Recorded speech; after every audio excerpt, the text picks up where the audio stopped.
I'm working on time. Yeah, yeah, yeah, yeah, yeah, yeah. Yeah. I keep it tough like a transgender. This another episode? Oh shit. So yeah, this there's not a lot of shit going on in the world, but why not do another episode? Why not?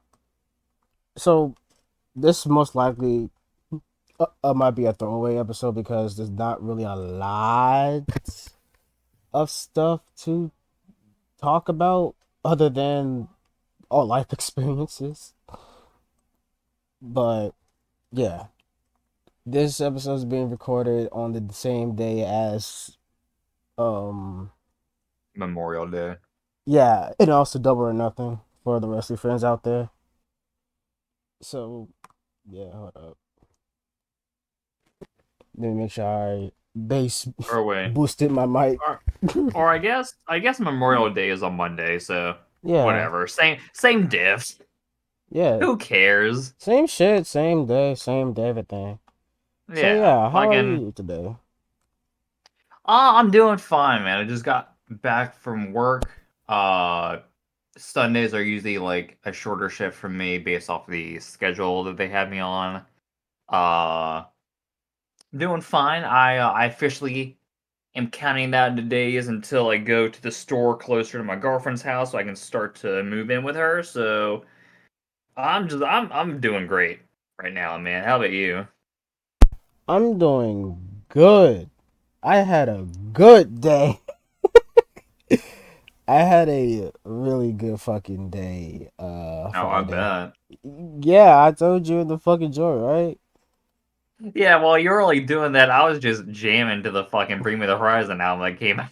The like I was So like going we both had like crazy. different stuff going on Fridays that made us happy. So Going that's gravy, awesome. bro. Oh yeah, then also MJF's back, and he's looking down at Adam Cole. He about to fuck his ass up.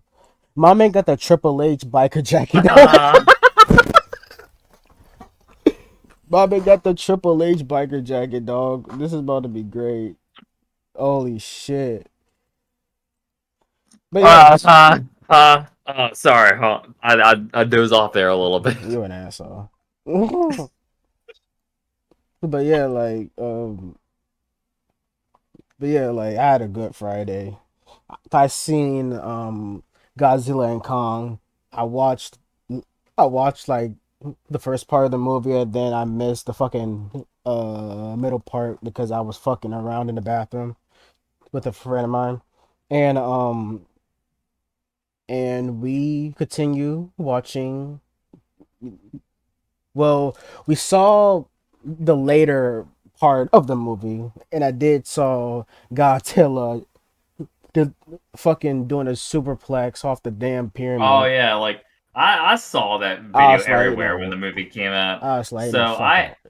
I haven't had a chance to catch the full thing. I've seen bits and pieces. It's something where it's definitely on my list, but I've been too busy to get around to it at this point. I still haven't finished Shogun, and they already announced like 2 more seasons, so I'm way fucking behind on They all my already shows. announced 2 more seasons. Not even just start by one season, but just doing 2 more. Yeah. So I mean, if the story's done well, I hope it's good. Like the first season so far, I think I'm on episode like either 6 or 7 or something like that. So like it's I've enjoyed it. So hopefully they keep the storytelling good. Honestly, Shogun is everything that Game of Thrones was trying to be right up until the final like season where they just shit the bed. And it's so funny too, like, do you know the story of how that happened? I don't know if you're like a big Game of Thrones guy, but like do you know why that season got rushed the way it was? What happened? So the showrunners, D&D, I forgot their actual like name, but like they go by D&D. They were offered a Star Wars project while they were working on Game of Thrones, which they accepted. So Showtime, I think is the network or Stars or whatever it was, like they offered them to like do like a couple more seasons to like finish it off, but they wanted to get the fuck out of there and do Star Wars so bad that they were like, no, we can finish it in one. So they just fucking rushed, slapdash the fuck out of that season where you saw every production mistake, every fucking nonsensical story beat all take place. And the kicker is when they finished the show, they received so much negative backlash from that final Game of Thrones season that Kathleen Kennedy and Lucasfilm, they're like, yeah, that Star Wars project, nah, we're good. They just outright cancel that shit because like, what the fuck was this?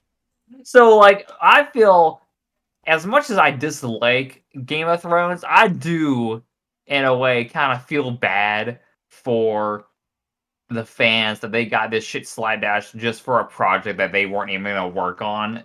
So like, That's fucked up though, because it's like, it's so fucked up. But I mean, the problem with Game of Thrones, so House of the Dragon doesn't have this issue. The story's already done. They just have to like adapt it. The main Game of Thrones story is still not finished in the books. So the show was pretty much they pretty much had to like wrap it up themselves, kind of like how like when animes they like go ahead of the manga and they like can't wrap it up the way the manga does. mm-hmm. It's pretty much like that, but like the worst extreme that you possibly could, where the lighting was shit, the character journeys were nonsensical. Like I'm not a big Game of Thrones guy, but like people explained to me what the issues were. So it's something where I kind of understand. I was like, oh, okay, like this. Yeah, I'd be fucking pissed too. But yeah, Shogun's really good. I'm hoping the next two seasons are really fucking good. Uh, yeah. Sorry to interject there. I was just kind of. Oh, you brought up like Godzilla and Kong, which is why I like went on that tirade.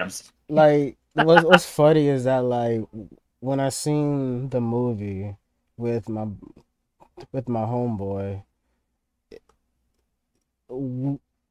I think we missed like the fucking middle part of the movie, which apparently was boring. I think Mm. so. Yeah, from what I've heard, like if it's not Godzilla and Kong and all the like other kind of like Yeah, gaijin creatures or whatever, like kaiju gaijin creatures, then like creatures. my bad. Gaijin The other creatures is insane. kaiju creatures, then like it's not worth it. Like the only Godzilla movie I've seen where they've actually made the humans important was -1. If we're talking about recent movies, like the Japanese, they really make you care about those characters so that when Godzilla comes, you're like, oh fuck, oh no. Meanwhile, the American ones is like, I appreciate the approach that we're doing where like it's just the dumb fun shit, but like at that point, just don't have the humans involved at all because they move the plot along. That's Yeah, all they do. At that point, just cut them out and just like I know you want to save on CGI and all that stuff, but you're already going hard in the paint anyway, so just fucking do a full blown like kaiju like Godzilla movie or like yeah. Godzilla and Kong, whatever. Like But one I thing I don't would fucking care say about the though, humans anymore. Like but one thing I would like say though, anyone watching these ones care about the people. Scar King from the movie, Oh yeah. that nigga crazy. That man had a It, whip of bones. yeah. Oh That yeah. is He's like the ridiculous. really lanky orangutan, right? Yes, but his whip was going Yeah. stupid, bro. Oh, dude, like this year is the year of the fucking monkey movies On gravy. because like I mentioned this, Furiosa didn't perform well. That cannot be said about Kingdom of the Planet Apes. That shit had a crazy box office when it came out. Oh, go Like, tell the listeners about what happened at like what happened with Furiosa and shit. oh, so I guess I can explain what's Well, going on. listeners, I should probably say. So I mentioned this to Kano off air before we got on, just because we are bullshitting around.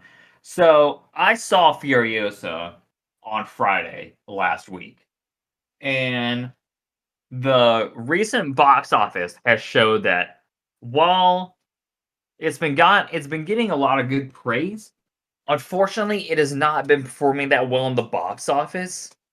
Where so far it has like the lowest Memorial Day opening in like the past decade. So it's something where, as a movie going person, as someone who sees a lot of movies and tries to review them as fairly as I can, it frustrates me and infuriates me a little bit that like I can scream to the heavens that a movie is good and that you should check it out, but like if the general audience just doesn't go, then what the fuck can I even do? You know, like.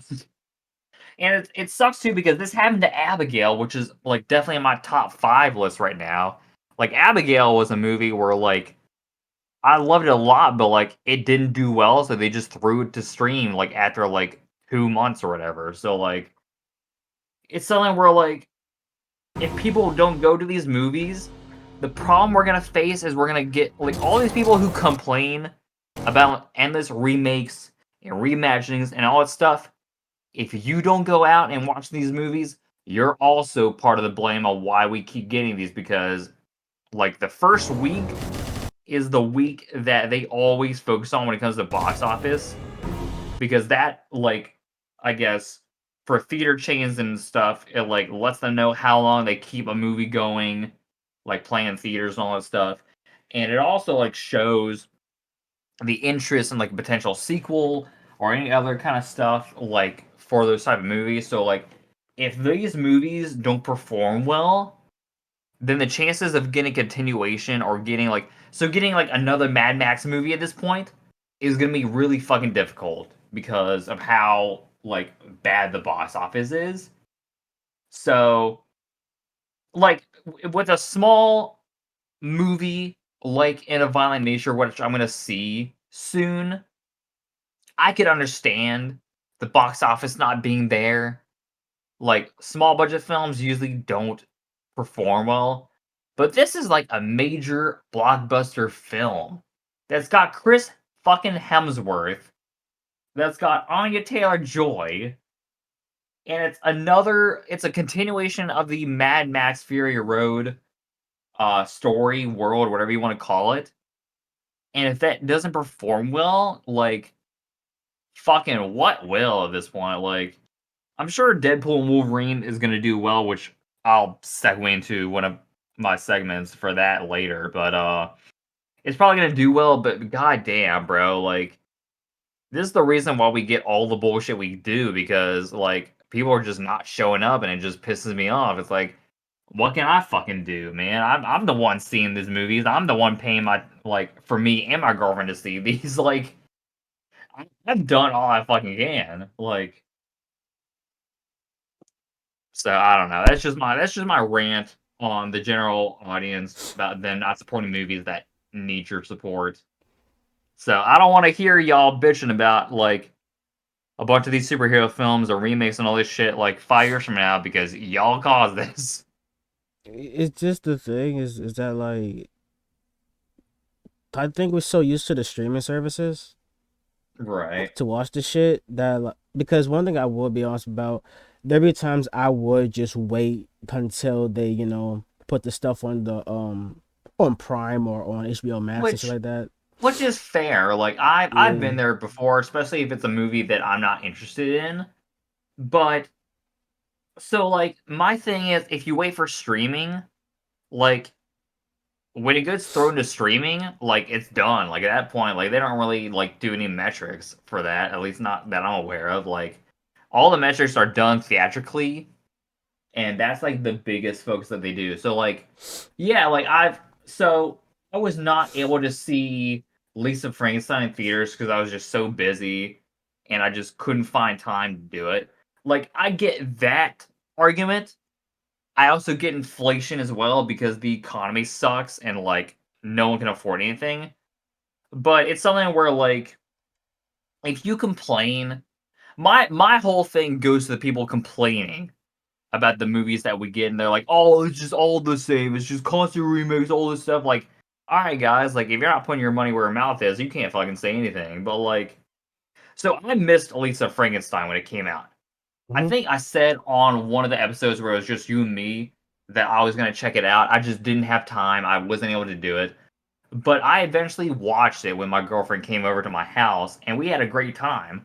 I wish I could like seen that in theaters with her, but it's just something where it didn't line up. She lives in Warrenton, I live in Gainesville. Like it's a 30-minute drive. I think I have the only like movie theater like near both of us, but it's something where like the timing, the prices for tickets, all that stuff. It's funny because for Furiosa, I did like one adult, I did one child. And she was like, "Who's the child?" I'm like, "I don't know. Like, I guess you could be the child." Since she's pretty short, like so she can like she's not too incredibly short. Like I think she's like 5'3" or something like that. But like Fuck, I should have it's did it's something that. where like between the two of us, like you got the tall, lanky 5'11" dude, and you got like the 5'3" chick. Like if anyone's gonna be child, it's her. But it's also to save me some money because I didn't realize that was a thing when I like did the tickets. I'm like, oh okay, I can fucking do this, sweet. But yeah, I don't know.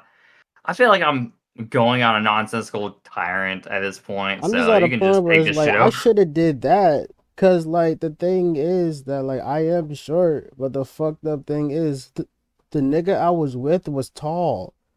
I'm like, Right. no, like when I first saw this nigga, I'm like, God damn, Brody. How tall is he? I don't know how tall, but that nigga was taller than me. Cause I'm always the short one in the fucking stick, bro. Oh, that's fair. Like I'm only like 5'7", 5'6.5". So is he gonna be the new Assassin's Creed character? He he's Hispanic, dog. So maybe Oh, fuck. the Bro, that fucking Mighty Hispanic Keith video Russian is so probably. fucking funny. How am I supposed to be an assassin when I'm playing as a 6'2" basketball player? That's It's like, just yeah. funny. That's funny shit. Speaking of Assassin's Creed, Oh, I'm fuck. I'm I'm kind of interested, but at the same time, like, this is gonna be interesting. I'm gonna be honest, I've fallen off of the like Assassin's Creed series a long fucking time ago. I think I've only played the first one. I played the pirate one, and that's about it, I think. Assassin's Creed is a cool concept, but to me, they haven't really been able to like hold my attention that much. And the movie did it no fucking favors, where I forgot they there was just a fucked that movie. shit up. Dude, it's something where I remember they were promoting the fuck out of it, and then they had like the fucking like piss color tainted like flashbacks where that was like the only part people cared about. And it's like, god damn, how the fuck do y'all mess up Assassin's Creed? Yo, I forgot all of. Speaking of messing up, bro, how fucking hard is it, Disney, to make a fucking Blade movie? How 5 years? 5 years you guys have been working on this fucking movie, and there's no fucking traction. At this point, just fucking cancel it, bro. Just it's not meant to be. Just From what fucking I cancel it. read, they I'm had. sorry, Mahershala Ali. You tried your best, but this shit is just not gonna happen. From what I read, they had to rewrite the script again. They've rewrote it fucking like 5 or 7 times at this point. The original script was gonna be that Blade was gonna be like a side character in his own movie to like his daughter, Um. where she was gonna like fight Dracula's daughter or some shit like that, and like it was gonna be like the women were gonna like be in charge and all that shit. So then they Oh. so then they rewrote that. They got Mia Goth to play, I guess, Lilith, which is like the villain that they were going with. But now they rewritten it again, and they're looking to cast like a male villain. It's like, what the fuck are we doing? How hard is it to make a Blade movie? He's just a day walker with a trench coat, some cool ass shades, a katana, fucking killing vampires. How hard is this? Dude, Blade is just a nigga like a vampire hunter, bro. Just Here make a we go. story about that, dude. That's all Here you we go. gotta do. I got a Blade story right here. Fucking Blade has to rescue this girl who's being held in this apartment complex. He gets there, he thinks it's just gonna be easy pickings, but then all of a sudden there's like vampires there, and he has to work his way all the way up to Mia Goth's character, take her down, rescue the girl, get out of here, bam, boom, fucking you can tease Black Knight 2 like they did in Eternals, but like Eternals you can just forget about, honestly. But like you can tease all that shit and still have a simple story because simple is better. You Yeah. could do Blade meets what is it called? Fucking God, I had a movie and it just left me. The Raid, that's what I was looking for. So like you could have Blade meets The Raid. You could have Blade kind of doing like the Dread remake movie where like, he goes through the apartment complex. Like it's really not that fucking hard to do a Blade movie. I don't get what the holdup is and why this is so hard for them to figure out. My guess is they're probably Marketing. trying to jam a shit ton of needless Mm-hmm. references, a bunch of characters that no one gives a damn about. They're overstuffing it when it should be the most simple thing, simple slam dunk possible.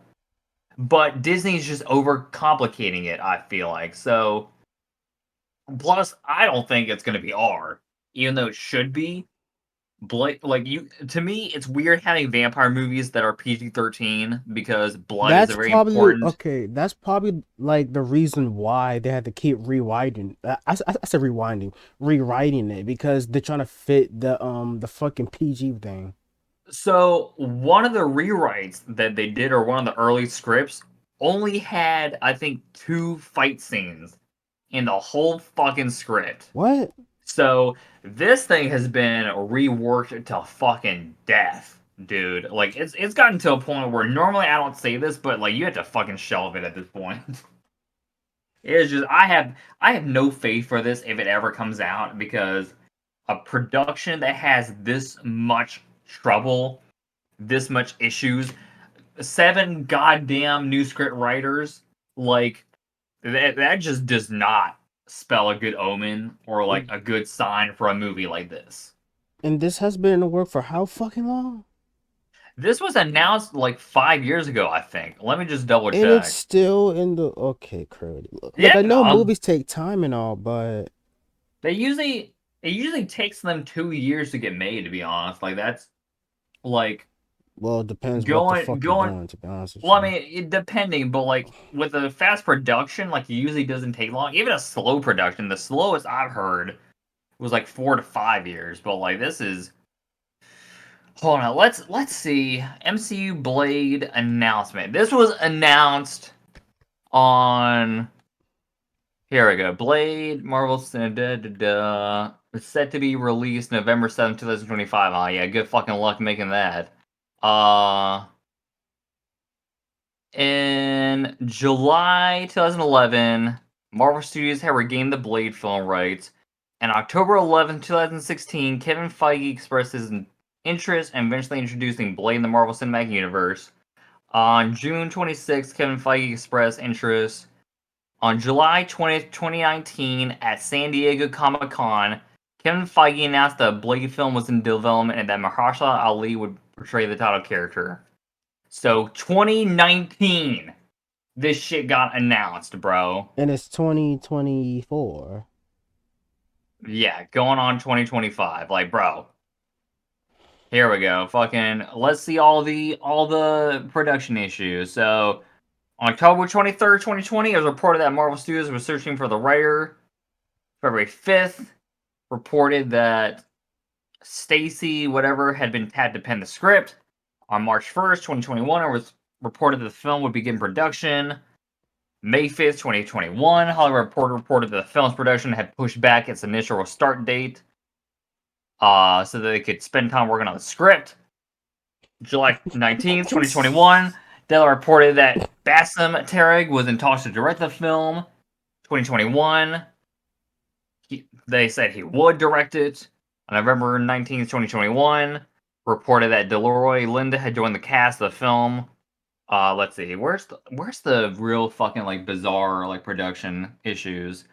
Uh January 7th, 2022, it was reported that the film had expected to begin production in August and wrap by December.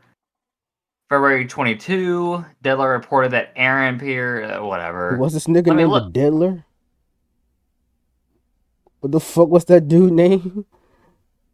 Aaron Pierre. Papa just said Diddler or some shit. My hearing is fucked up right now I because don't of all know. this fucking ridiculous like Oh, on dates and June shit. 27, 2022, it was reported that the film's production had been pushed back from its July 4th start date to October. Okay. Then Kevin Feige announced on the 2022 San Diego Comic-Con that the film would release on November 3rd, 2023. Yeah, Oh that didn't happen. boy. September 21st, 2022, reported that the film was scheduled to start production on October 5th and wrap on January 28th, 2023. Nope. 2022, Hollywood Reporter reported that Bassem Tariq had stepped down as the director of the film due to shifts in the film's production schedule. Uh, then it was reported that Bayo de Mayo had joined the film as a writer and that he had written the film's most recent script. October 2022, Hollywood Reporter reported that the production of the film would be shut down temporarily while Marvel Studios searched for a new director. So then they got a new director on November 21st. On March 7th, 2023, it was reported. Never mind, it's the same or whatever. This film was scheduled to begin production in May. Sorry, I'm all fucked up right now. No, I mean you good, Crody.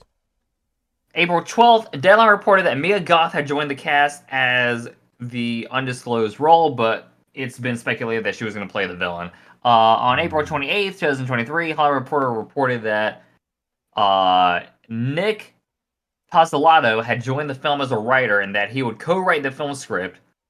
May 5th, 2023, Hollywood Reporter reported that the production of the film would be shut down due to the 2023 Writers Guild of America strikes. Oh yeah, I remember about the fucking writer strikes. June 3rd or June 13th, 2023, it was announced that the film had been pushed back from its September 6th, 2024 release date to February 14th, 2025.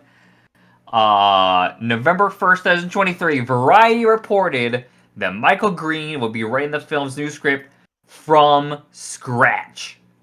So everything they did, everything they had focused on, fucking out of the garbage, fucking like everything new.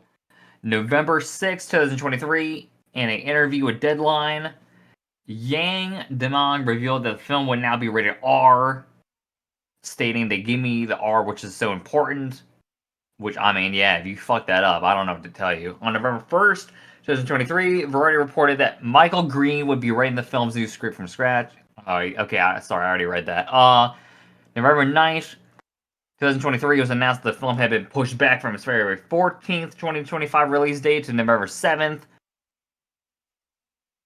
Yeah, this shit has just been in production hell since fucking 2019, dude. Dude, I'm gonna be real with you. I'm trying Yeah, to follow this whole timeline, this and it's still fucking me up. To be yeah, fair. dude, let me share my screen because I know I had to read a lot, but like What? this whole fucking page of production is fucking Hold up. nuts, Let me. dude. Hold up. Let Sorry me. about like the abundance of tabs. It's Nah, just man, you're so good, Cody. so production. So all that shit, whatever. July 20th, 2019, they announced the movie. Okay. So 2019, and then look at all of this. People getting brought in, people leaving, all that shit, all the way down to here, where like it was announced it had been pushed back from February 14th, 2025 to November 7th, 2025. Bro, this movie's fucked. This movie's fucked. On March 17th, 2024, Karen Peer revealed to Variety that he was no longer attached to the Blade after the project quote unquote evolved. Yeah, and like now there's new reporting that like it's being rewritten again. So like yeah, this shit's fucked. This shit's gonna be done until like 2030 or some shit. Bro, I'm not even convinced it's ever coming out at this point. Like I'm sorry, I can't give Disney the benefit of the doubt anymore because they fucked so many things up that like nah. I'm sorry. It's just until even if I see a trailer, I'm like, nah, they shouldn't have put it out anyways. Like, It's gonna get to that point. There's no way with this amount of production issue issues in this history that they would be able to turn this shit around to like where it would be releasable. There's no fucking way. I'm sorry. You know what this? I'm You know what this actually remind me of? The what? fucking whole debacle with the Five Nights at Freddy's movie, where it's like Well, a lot that of shit and rewritten. The Then Flash, I don't know if you remember, but that was originally announced around 2014, which was when I graduated high school. So fucking oh, Crody, that is 10 years ridiculous. ago, that shit was announced. And then they changed it from like a buddy cop kind of movie with the Huh? Flash and Cyborg to them just doing Flashpoint and them just doing a mishmash of shit. And Ezra Miller going on his tirade and fucking them ballooning the fucking budget with the marketing to the point where it like had a fucking $300 million production, and like you look at the CGI and you're like, that shit was 300 million? No fucking way. So every project that has ever had a troubled history, I never have faith in. I'm sorry. It's just something where I've seen too many fucking instances where the shit just does not end up well. Five Nights at Freddy's, like I know you love the movie, Who said I but to loved it? me it was I I don't know. liked it, You were saying that in my fucking comments when I was doing the top 10 worst nigga. that Who said I year. loved it? I don't. Where's the Okay, receipts fine. at? You liked it. You you liked it, but I didn't. The movie seemed like a mess to me, and I feel like that production is mostly why it felt like a mess to me. Yeah, which is understandable for real. Like I'm not the biggest Five Nights at Freddy fan. I don't really get all tingly about the lore and all that shit. So when they threw all that shit together, I was like, all right, like what the fuck? Matthew, I'm gonna say this. Matthew Lillard was the only reason I even watched the fucking movie on Peacock. I was not gonna watch that shit in theaters because I was not gonna deal with the fucking like Five Nights at Freddy fans Hard, in theaters. hard, No hard, fucking hard, way. hard, hard, hard, hard, hard, hard. No fucking way. So Matthew Lillard, he's cool, but he's not enough to save it for me. So that's why it was in my worst of. But Yeah, yeah, it's just like it's like that whole that fucking troubled history with the goddamn Blade movie is just that is just amazing. it's something where like it's such a I say this over and over again because it's true. It's such an easy slam dunk. Like Blade is not, dude. Blade came out and paved the way for X-Men and Spider-Man. It's not that fucking hard. Really, it is. Like if so, I'm gonna like get into this when I do my tier list. But like if Spider-Man and X-Men are considered to be the mom and dad of the modern Marvel movies, then Blade's the grandfather because he paved the way for both of those movies. Mm. Before we do the tier list, there's one more movie I want to talk about, and Okay. that's Final Destination Bloodlines. Because Oh, is there like actually any information about it now, or just that it's been announced? I think, hold on, I gotta go to, of all places, Facebook. Don't fucking Oh, go, brother. Oh God. because I like the post about it. Like, well, the post is about like the upcoming horror movies, so I need to go to my fucking likes because I don't. Cause how do I So go I to my guess likes? yeah. So I guess while you're like doing that, do you mind if I like just talk a little bit about Furiosa since I was Go on ahead. that tirade? So Furiosa, I liked a lot. Like I mentioned, it's something where my favorite part about this is Chris Hemsworth because he transformed himself for this role. Like he's still jacked, he's still got the long hair and the beard, but he is playing such a different character from Thor that like I don't ever want to see him back as Thor until they actually like have a good story with that character. Like he Love and plays a Thunder. character in Furiosa where he is sadistic. He's losing his marbles as the film goes on. He's full blown Aussie mode because I guess they're in the desert, so he felt more comfortable with that. But like, uh, he just steals the show. Anya Taylor-Joy did a really good job playing a young uh Furiosa, who was played by Charlize Theron in the Mad Max Fury Road movie. So this movie takes place before Fury Road and it leads right up to it at the end. So I thought that was cool. It's a very focused, revenge-driven story. Like, Chris Hemsworth's character, I think his name starts with a D. I think it's like Dominicus or something like that. I had to look it up, but like he pretty much like fucks over Furiosa as a kid. She's building her way up to like take revenge on him, and it helps expand the world of Mad Max from Fury Road. And it's so a lot more use of CGI than Fury Road, which from what I heard, the production or the budget for this one was way less than Fury Road, so I guess they had to like do CGI to kind of like because of that.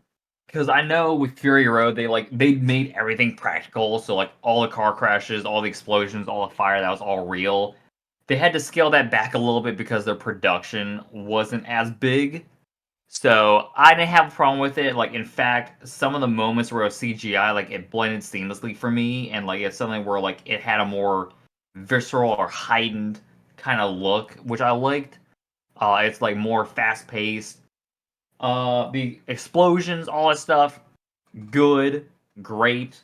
Uh, I'm sure it's a movie that someone can nitpick, and I would definitely agree with like their comments. But for me, at this point, if you're not gonna give me a whole lot of story, just give me a spectacle. Just give me something for my eyes to feast on, and that's exactly what they did. Like it was something where I was driving back to my girlfriend's house, and I actively was trying to like get myself to slow down because I was still in that like Mad Max like fucking like mindset where I wanted to go pedal to the metal, but I was like, wait, hold on, This like man I trying can't to fucking go. do that. This man trying to be in the fucking Fury Road again. It was, bro. It was something where like because you're like sitting there for like almost 2 hours just being immersed in this world that like when I start driving, I start imagining myself as like Mad Max, and it was something where it's like, oh, hold on, like I gotta fucking chill out.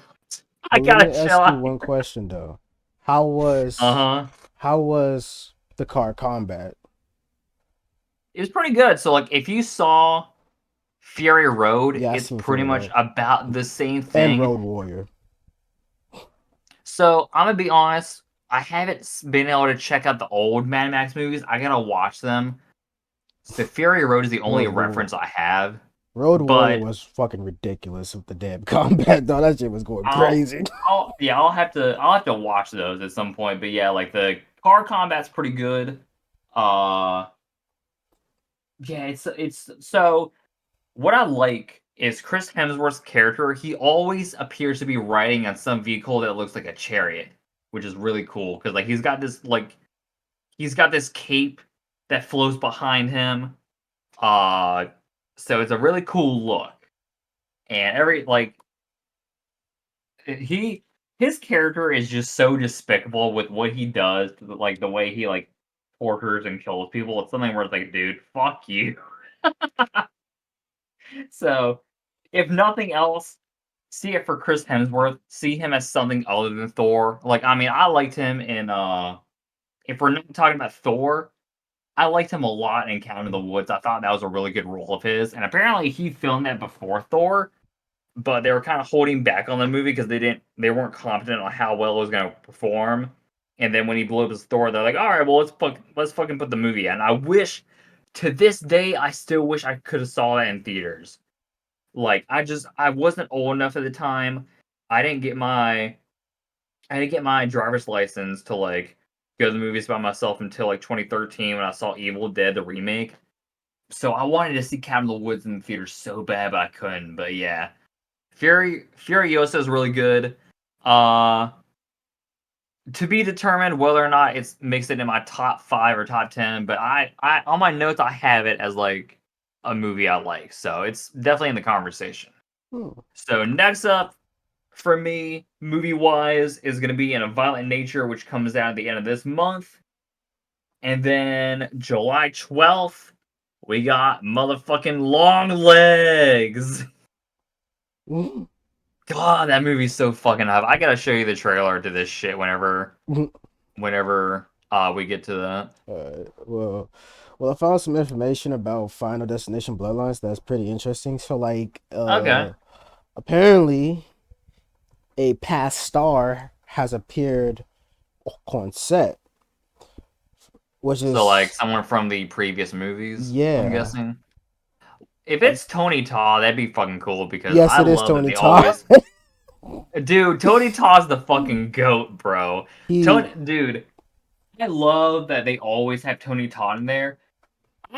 So I've seen theories that people are like, "Oh, he's actually like death incarnate." I wouldn't mind. Which you know what? Every time he appears, that's when the domino effect always happens. So it's like, you know what? People might be onto something with that. Like Tony Todd's menacing. He's got that great voice where like when when Insomniac announced him as Venom, I'm like, well, that's perfect because he's like got the voice for it. He's a great actor. Candyman is just amazing. I don't like that like remake, re-roll, whatever the fuck they did with that one. I just not a fan of that. But Tony Todd, really good actor, which I He feel like is. he should be utilized way more than he is. But he's got a special place in my heart as far as the horror community goes. So if he's back, I'm ready for it. I actually liked. So I don't know what your favorite Final Destination films are, but I Three. really like the last one that came out. I like that one, and I like three. Yeah. Three always holds a special place in my heart because that was actually my first Final Destination movie I ever saw. Oh wow, Plus plus the the fucking train first scene one was I saw was the ridiculous. last one. Really? Yeah, it's something where like I've heard of Final Destination films, but I wasn't able to watch them. So when the new one came out, I like just had like a burnt copy on like a DVD player or like a blank DVD disc that like I was able to get, That's funny. and I was like, holy fuck, this is pretty good. So Yeah. like I like checked them out later.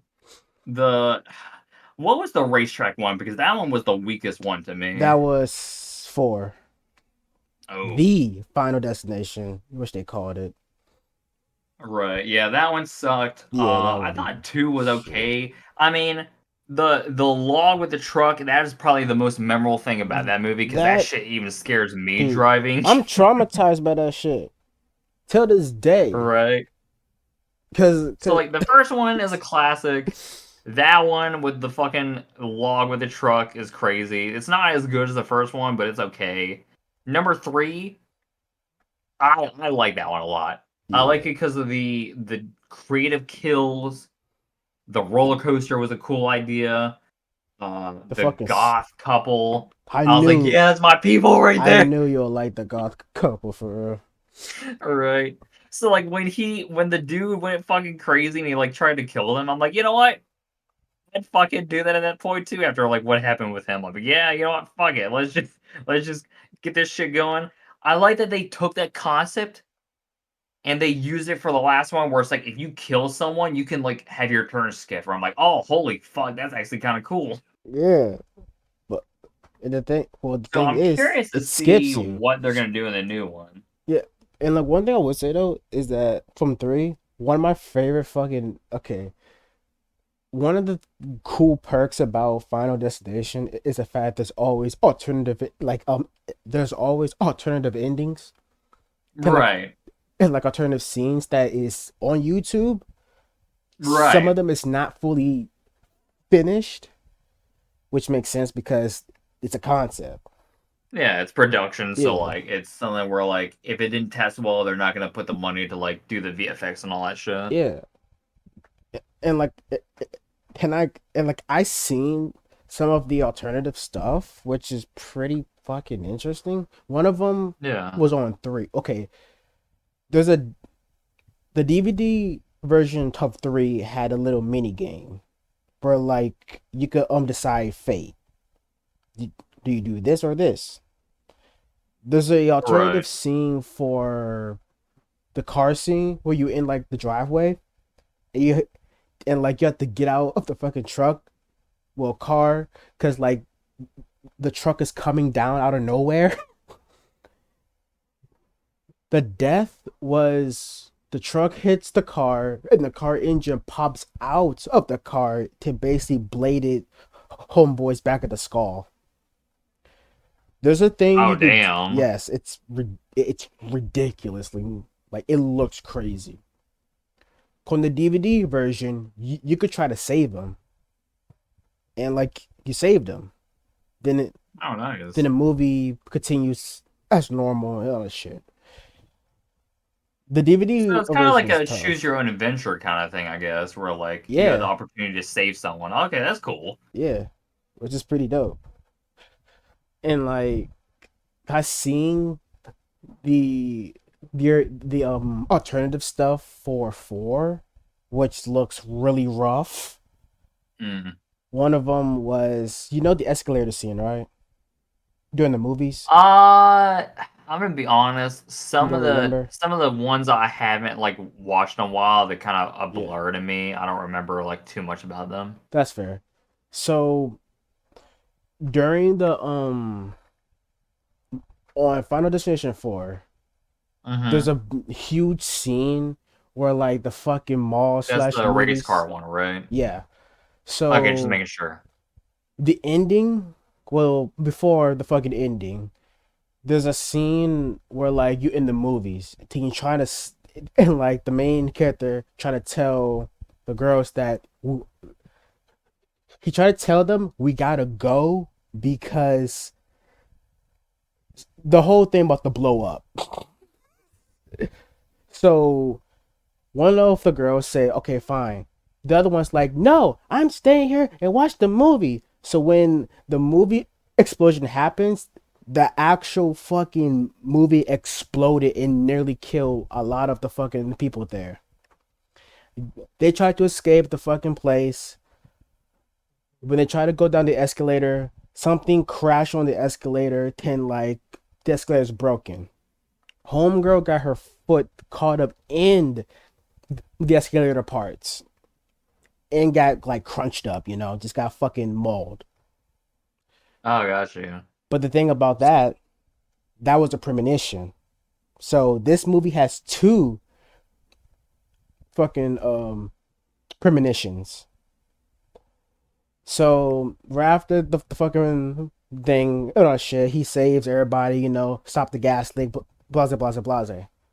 There's a alternative version of that where not only that wasn't a premonition, but the main character dies as well.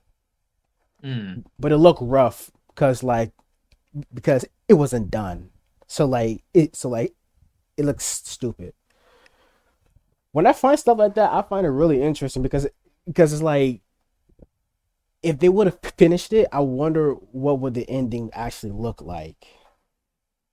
So speaking of alternative stuff, like there's actually a really good alternate ending for I Am Legend. I don't know if you ever saw that movie or not. I haven't seen it in a while, but like, what happened? Dude, so I Am Legend. So I guess like to let you and the audience know, I Am Legend is actually based off a book of the same name. Hmm. So the main difference between the movie and the book is what the creatures actually are. So in the movie, they're like these mutated, almost zombie virus kind of things. In the books, they're straight up vampires. Hmm. So the ending of the book actually ties, or is like it actually it's faithfully adapted in a way to the alternate ending. So in the book, real I think Robert Neville is his name. Yeah. So Robert Neville realizes that he's pretty much the last of his kind and that the vampires have pretty much created a society for themselves and that they're the next evolution of humanity. So he, in a way, ends up becoming like a boogeyman for them, where the vampires are like, behave, don't act up, or Robert Neville is gonna like come and kill you. So like he pretty much becomes like a bedtime story boogeyman figure for them, and like as the title suggests, like he becomes a legend. That's where I Am Legend comes from. In the alternate ending for the movie, the main leader guy, like him and all the other like mutant creatures, kind of go to the basement where like the female mutant's being held. So the main dude is like behind Neville, just like breathing down his neck, and like he looks at the female mutant, and like she I think has like a butterfly tattoo. So you hear Robert Neville's daughter from like the flashback saying, "Look, it's a butterfly." So then like he like gives them the female mutant back. He's like, "I'm sorry, I didn't mean this." Like he I think he ends up like actually getting like the cure from her. Like he finally gets it done. Uh it's something where it pretty much shows that the whole time they were just coming to grab her back and that they've been like looking for her this whole time. So they pretty much flip the script where he's the monster and they're not. So then like he realizes his mistake, he gets a cure.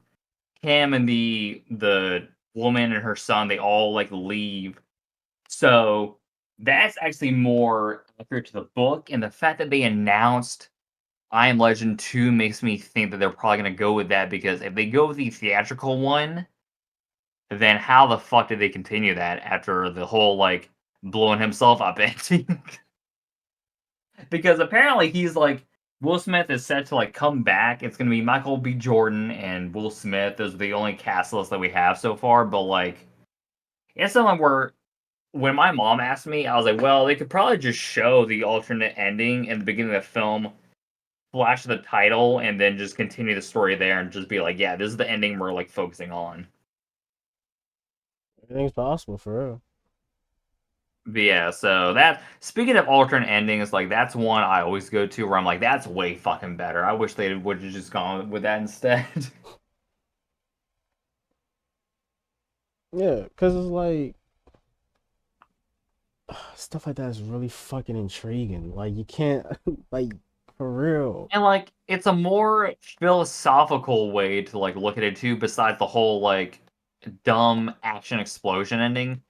Because like Yeah. the way the book ends and the way that alternate ending goes is like, all right, well, what actually makes humanity, what defines like society, like all this stuff, like so many philosophical questions and stuff that just gets tossed aside just for an explosion. Is like, man, fuck that. I'd rather walk away with a movie thinking about it afterwards than just being like, oh yeah, that was cool, but man, the explosion ending, I wasn't feeling that. Because that was actually my thoughts when I saw it. When it came out, I was like, oh, that was cool, but ending just felt kind of weird to me. And when I saw the alternate ending, I'm like, well, that's why, because it wasn't the original intended one. Apparently, they played that ending for test audiences and they like didn't like it, so they went with the other one. Bro, those people should never be in charge of, like, saying if an ending works or not. I'm sorry, bro, but that was the wrong call. It'd be like that though. No, like no lie. Yeah. Yeah. Oh, here's another Rhea Ripley, like, edit. But yeah, we got we got our fucking grievances out about the fucking movies. I think it's time for you know what time it is. Alright, you know what time it All is, partner. right. But yeah, so it's time for the tier list section, and this part is gonna be Zach's tier list Oh. of X-Men. What? Alright, okay, we're going with me first, alright. Yeah, cause I told you about mine's. I don't know if I showed you how mine's I looked. think I think you showed me, It's yeah. a lot. So So let's go with you first before we do anything else. so while I get this set up, I'm just gonna Mhm. say I got thinking about this because I've been doing an X-Men marathon with my girlfriend. She hasn't really seen all the movies in full, so I just decided to show her them to her. So I've been doing my X-Men marathon. Deadpool and Wolverine's coming out soon, so I was like, you know what?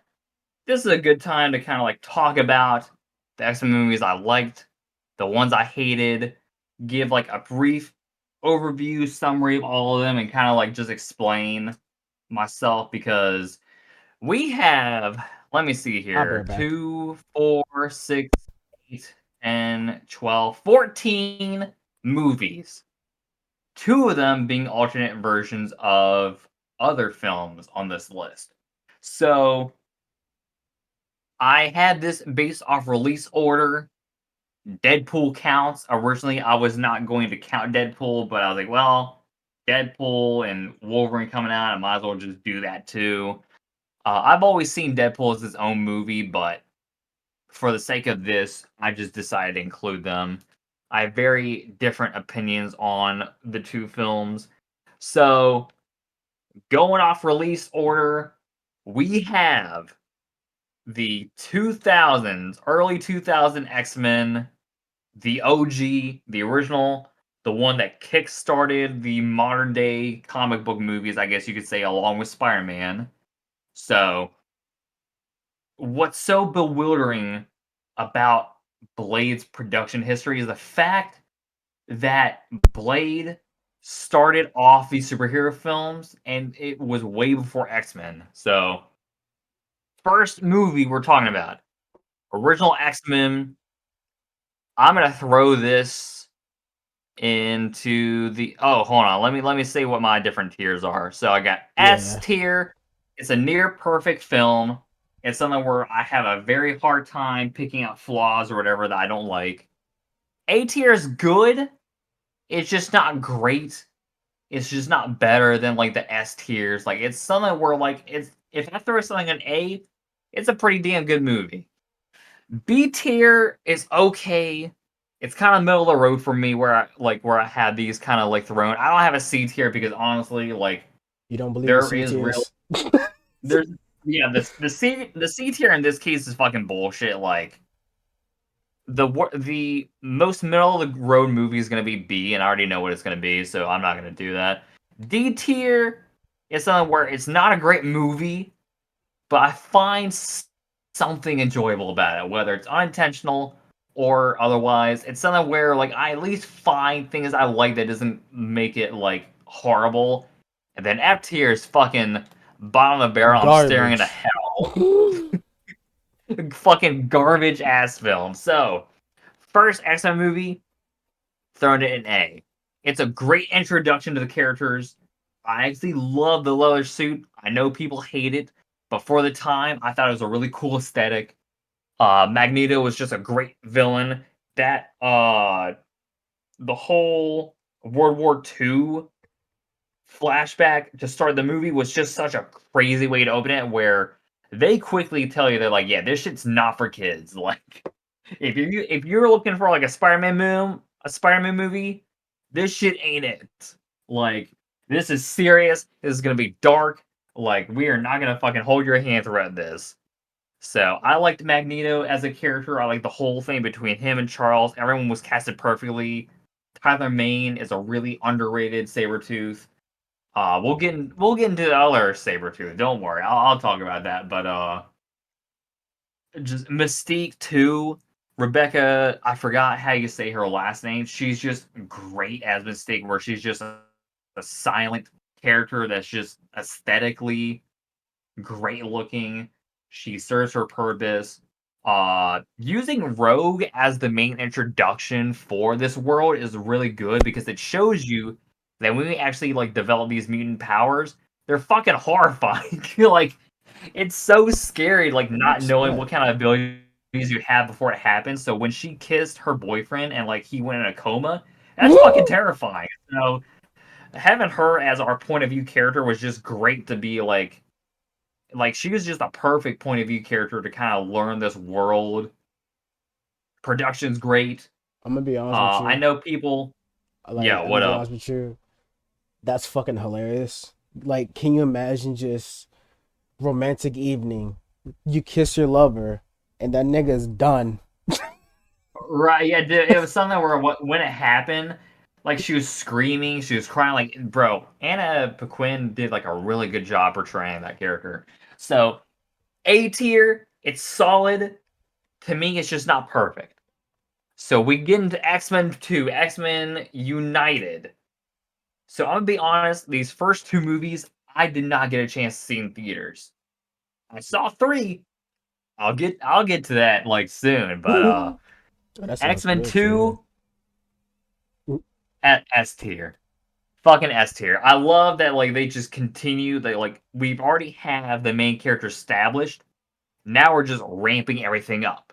So instead of like a mutant villain, it's William Stryker, a human villain, where he's actually manipulating Charles to like kill all the mutants. He uses Nightcrawler in the beginning. Once again, another banger ass opening sequence with Nightcrawler where he's like in the White House teleporting. They actually use the X-Men theme in the intro. Like I love the intros of the first two movies. Like they're just great. So when they actually used the X-Men theme in the intro for X-Men 2, I was so hyped. League Deathstrike was a really good foil for Wolverine. Us seeing the glimpses of his past that would lead to Origins, amazing. So gritty, so dark, so horrifying. Like I love how in the first two movies they kind of uh they subtly suggest that the metal claws were just forcefully inserted into Wolverine because you have like screws when Magneto lifts him up in the train in the first movie. You see screws on his claws. Just also based on the skeleton when you see like in the Weapon X room that like it's been forcefully inserted. So it's just I love the whole body horror aspect. When we get into the bone claws with Origins, it's just something where like until we get to the Wolverine, I just never liked it. I never liked the way it looked. To me, it just didn't make sense why he would have it when William Stryker. I'm gonna be honest, the X-Men timeline has been fucked up. It's never consistent. But like in X-Men 2, he said, "You're always an animal. I just gave you claws," pretty much implying that he inserted them inside of him. So like the fact they went back on that to me, I've never understood. But S tier all the fucking way. Can't sing this movie's praises enough. And then we get to X-Men: The Last Stand, X-Men 3. So the first of these movies I see in theaters. I think I've seen that one, but I don't but I don't remember a lot about it. So this is the first attempt at the whole Dark Phoenix storyline. So Bryan Singer left the project. He was working on Superman Returns at the time, the Christopher Reeve inspired one where they had Brandon Routh, I'm sorry, as Superman. So he was gone. I forgot the director that they brought in for this one, but if you had asked me the day this movie came out, or like I guess the couple of years after, I probably would have told you this would have been F tier for me. But as I sit here today, as I have these other movies I've seen, D tier. I still I have fun. I have fun with this shit still. It's a movie where like yeah, it's not perfect. It's not as good as like X-Men 2 or X-Men, but there's just so much stuff I like. Honestly, between this, I'm not gonna spoil that. Never mind. Yeah, not yet. You'll see. Not yet. You'll find out Hold yet. on. Wait. Hold on. I'm missing a movie. Hold on. My fucking bad. I speaking of which, fucking I was missing Dark Phoenix. Hold on. Uh, sorry. I'm gonna close my screen while I figure my shit out. Oh Or boy. actually, yeah. Hold on. I just need to grab the DVD. I had it. I had it, but I guess I didn't like copy it over. That's so fucking weird. Damn. Let's see. Off to a good start, yo. But yeah, so I can explain this while I'm looking this up. So Dark X-Men 3 The Last Stand is blending together two storylines in the movie. One of them is the Dark Phoenix storyline. The other is the whole like cure to like the mutant gene. So someone like a rogue this would help where her powers she can't control, she's terrified of them.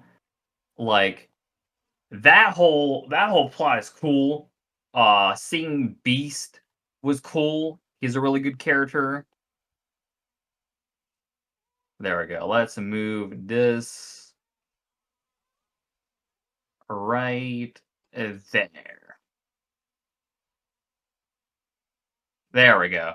Got my shit all set up. So, yeah, I also the Famke Jensen, I think is her name, the chick that plays Jean Grey, total smoke show. Like she's great in these movies. So, seeing her portray the Dark Phoenix character is cool. Uh, the whole Juggernaut character I thought was funny, where he's like, "I'm the Juggernaut, bitch." Like I thought that was cool. The line Magneto says, where like one of the mutants like, "Where's your mark?" And like he rolls up his sleeves. He's like, "I assure you, my dear, I've already been marked." He shows his uh, concentration camp tattoo. He's like, "I assure you, I'll no neither will ever touch my skin again." I was like, "That's fucking cold." That's such a cold line, but it's just such like not a great movie. So I can admit the movie is bad, but I still had fun with it. Like, there's still elements in it that works for me. The whole mutant cure thing is cool. How it divides some of the mutants, whether or not they want it or not. But it's not a good movie. I can admit that. So D tier. Next, Origins Oh Wolverine. hell yeah! Okay, I I seen this one. This one is actually pretty fucking good to me. So this is a movie that like I had heard about his origins from the comics. That tease in X-Men 2, I was like, fantastic. Yeah, the movie is like that. It's gonna be amazing. Spoiler alert, we don't get that in this movie. It's way more polished, it's way more clean. But once again, if you would have asked me the day this shit came out, I would have told you F tier. But like I said, hindsight's 2020, so another D tier. I'm pretty sure I'm gonna get a lot of You a hate for this fucking shit, but dickhead. Nah, man. Put it like at least C. I'm, At least C. Cause the thing is this though. The movie, it's actually fucking good. It's good. Like for like C tier is good for like at least we both have, it balance it out. You said it's D, I said it's probably around B, so C is good. all right. I'm trying to Look, convince you. look at you just fucking my whole thing up at this point, On bro. gravy, I am. But yeah. Oh wait, hold on. I just Yeah, moved fair, this shit. fair. No, hold on. But Yeah, no, like in all seriousness, you can do whatever you I'm not want. able to So. make one. So, D Mhm. tier because again, it's not a great movie, but there are some stuff I like that prevents it from being F tier. On gravy. So, Hugh Jackman, he's Wolverine. He'll always be Wolverine to me. He's great. I agree with you on that Now, one. leave Schreiber as Sabretooth. I don't like his characterization of Sabretooth. I feel like it strays too far from the comics. But for this movie, he is the fucking standout of the whole film, along with him, Ryan Reynolds, and Kevin Durant, who played the Blob. He was recently in Abigail. He was the funny, like, muscle dude. Uh, it's something where when someone like pointed that out to me, I was like, "Wait, holy fuck, he is the Blob." I was like, "No wonder I laughed my ass off in that scene." But th- so this was the movie that introduced the Moonclaws. They looked hokey, they looked fake. I didn't like them at all in this movie. The origin story was something where like for as compelling of a character as Wolverine is, they neutered the fuck out of his like origins. It should have been way more visceral, way more violent. Uh another thing I like about this movie is the flashback or like the journey through time of them both being in different wars. I thought that was fucking cool. Like I thought that was a really cool idea to just showcase him and Sabretooth throughout each war as history went on, and like you can see Sabretooth just getting more animalistic and just more bloodthirsty as it went on. Uh what I don't like, for one thing, Wolverine and Sabretooth were never officially brothers in the comics. I don't know how that became something in the movies, but in the comics, I can pretty much give you like the full history. Like, so Sabretooth had a brother. So, let me start from the beginning. So Sabretooth was abused as a child. He would always be locked up in a cage because his mutant gene was kicking in where he was more animalistic. His father would lock him away, beat him, uh, mistreat his little brother. So he got out, fucking like killed his dad, ate a slice of pie, and then he pretty much took his brother under his wing. Where he had a similar like power set as Sabretooth, just not as animalistic, so he could heal, he could do all that stuff. Years later, Sabretooth's brother has Wolverine as like a attraction for like a freak show, abuses Wolverine. Wolverine gets out, kills him. Sabretooth hears about it. He's like, "Who the fuck killed my brother?" So he beats Wolverine to a coma, Uh-huh. not knowing that Wolverine has a healing ability. So as far as he knew, my man was just going to be stuck in a coma for the rest of his life. He met up with him years later, found out more about him, found out he had like similar abilities. So he started to take on. He took Logan as like a surrogate brother in a way where he would just abuse the fuck out of him. Especially like every year on his birthday, he would always just fuck with him to the point where like Wolverine just didn't want to celebrate his birthday anymore. So like that's their history. I remember at one point two people were like, "Oh, maybe Sabretooth is his dad." Like, no, that's not it. But like, I don't like the brother aspect. I've never liked that. It never made sense to me. Uh the CGI claws when they first come out when they're adamantium. Ooh, how is it that they made the claws look good for so many movies and then fucked it up in this one? Like, it's just that's something where it's like, God damn. Ryan Reynolds was good, but when they actually turned him into Deadpool in the end and shut his mouth, I was like, "What the fuck are y'all doing? Like, what are we fucking doing here?" And like, this is something where I can look back at myself and be like, "Why the fuck did I think that was such a cool idea?" Like, I was a dumb kid. I'm sorry, but like, I was a dumb kid. I liked it more than I should have. When I watched it, and then repeat viewings, I was like, "Oh yeah, no, this is not as good." But yeah, so Lee Schreiber, Hugh Jackman, Ron Reynolds, the war scene, and the blob scene are the only reasons why it's D tier, not F tier. The movie also has Will.I.am in it, which just dates it heavy. That shit dates it heavy, bro. So D tier, it's something where I can watch it, have fun, and just shit on it, but like it's enjoyable to an extent, which is what a D tier for me is. Like, it's not great. I wouldn't recommend it to anyone, but I can at least laugh at it. So, Where we at with now? Origins done, the whole thing was they were trying to do different origin movies. So one of them was going to be Magneto, one of them was going to be Cyclops. Obviously, with the reception in the box office, that shit did not happen. But what they did is they took the idea of Origins Magneto and they workshopped it into the next movie, which is First Class. I So think I seen the that original one. I don't the remember. original idea for Magneto Origins was the fact he was just gonna hunt down Nazis, pretty much. So they took that idea and they put it into First Class. So for me, First Class is not it's good, it's just not amazing. So it's A tier for me. So the only thing stopping me from it being an S tier is the fact that they kill off what's his name?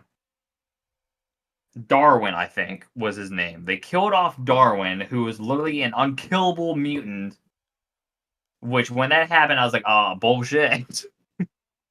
So they did that, and the actress for Emma Frost, she felt like she was just there. Like, I could take or leave her, but Michael Fassbender was a great young Magneto. I love the fact that they like started off the movie with that same scene from the first X-Men movie, but expanded it. Kevin Bacon was really good as the villain. The Hellfire Club was pretty cool. I liked that. I like that we saw kind of the origins of the X-Men, how like the team was assembled, how fun the movie is. It's something where it has dark elements, but it's just such a fun team up movie where I'm like, this is like, if we're going with like, so they treated this as a reboot in a way, where like, all right, we're starting over. We're just gonna like, this is the vibe we're going with. I think it's great. Like I said, those two things is really what like prevents it from being an S tier for me. Oh, also, what's his name? So Michael Fassbender was good as whatchamacallit, Magneto. I'm trying to see who was James McAvoy, that's right. James McAvoy was a really good Charles Xavier. I will say, not a fan of Jennifer Garner's or Jennifer Lawrence, my bad. Jennifer Lawrence's Mystique, but I will say she at least put the work in this movie. In this movie, and Days of Future Past, she is all about Mystique. After that, she does not give a fuck anymore. Mm.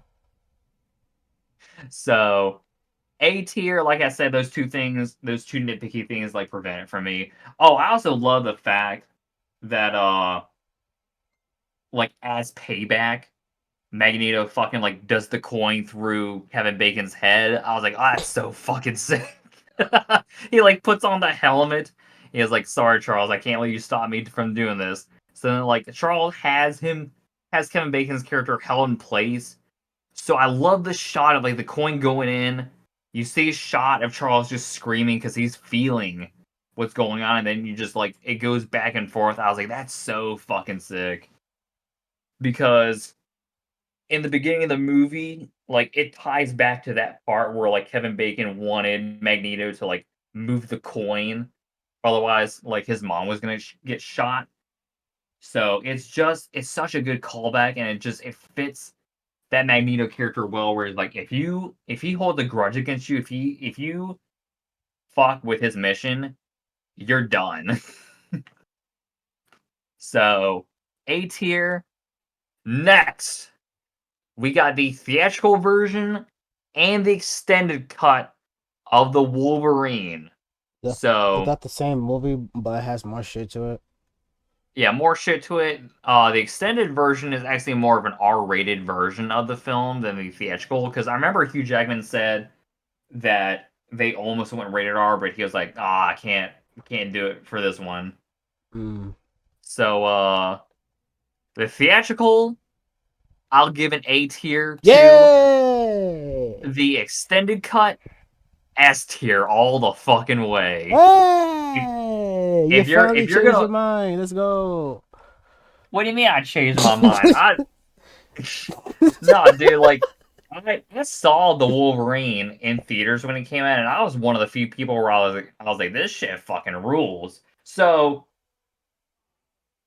this is, I think, so James Mangold, I think, did all three Wolverine solo films.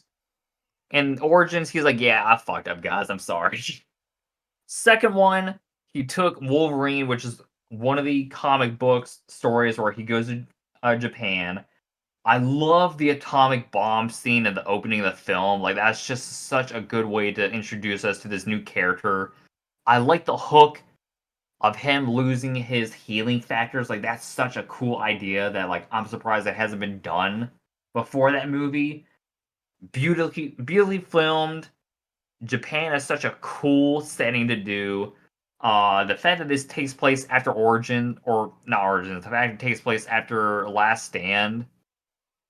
So he's haunted by the memory of Jean Grey is so cool.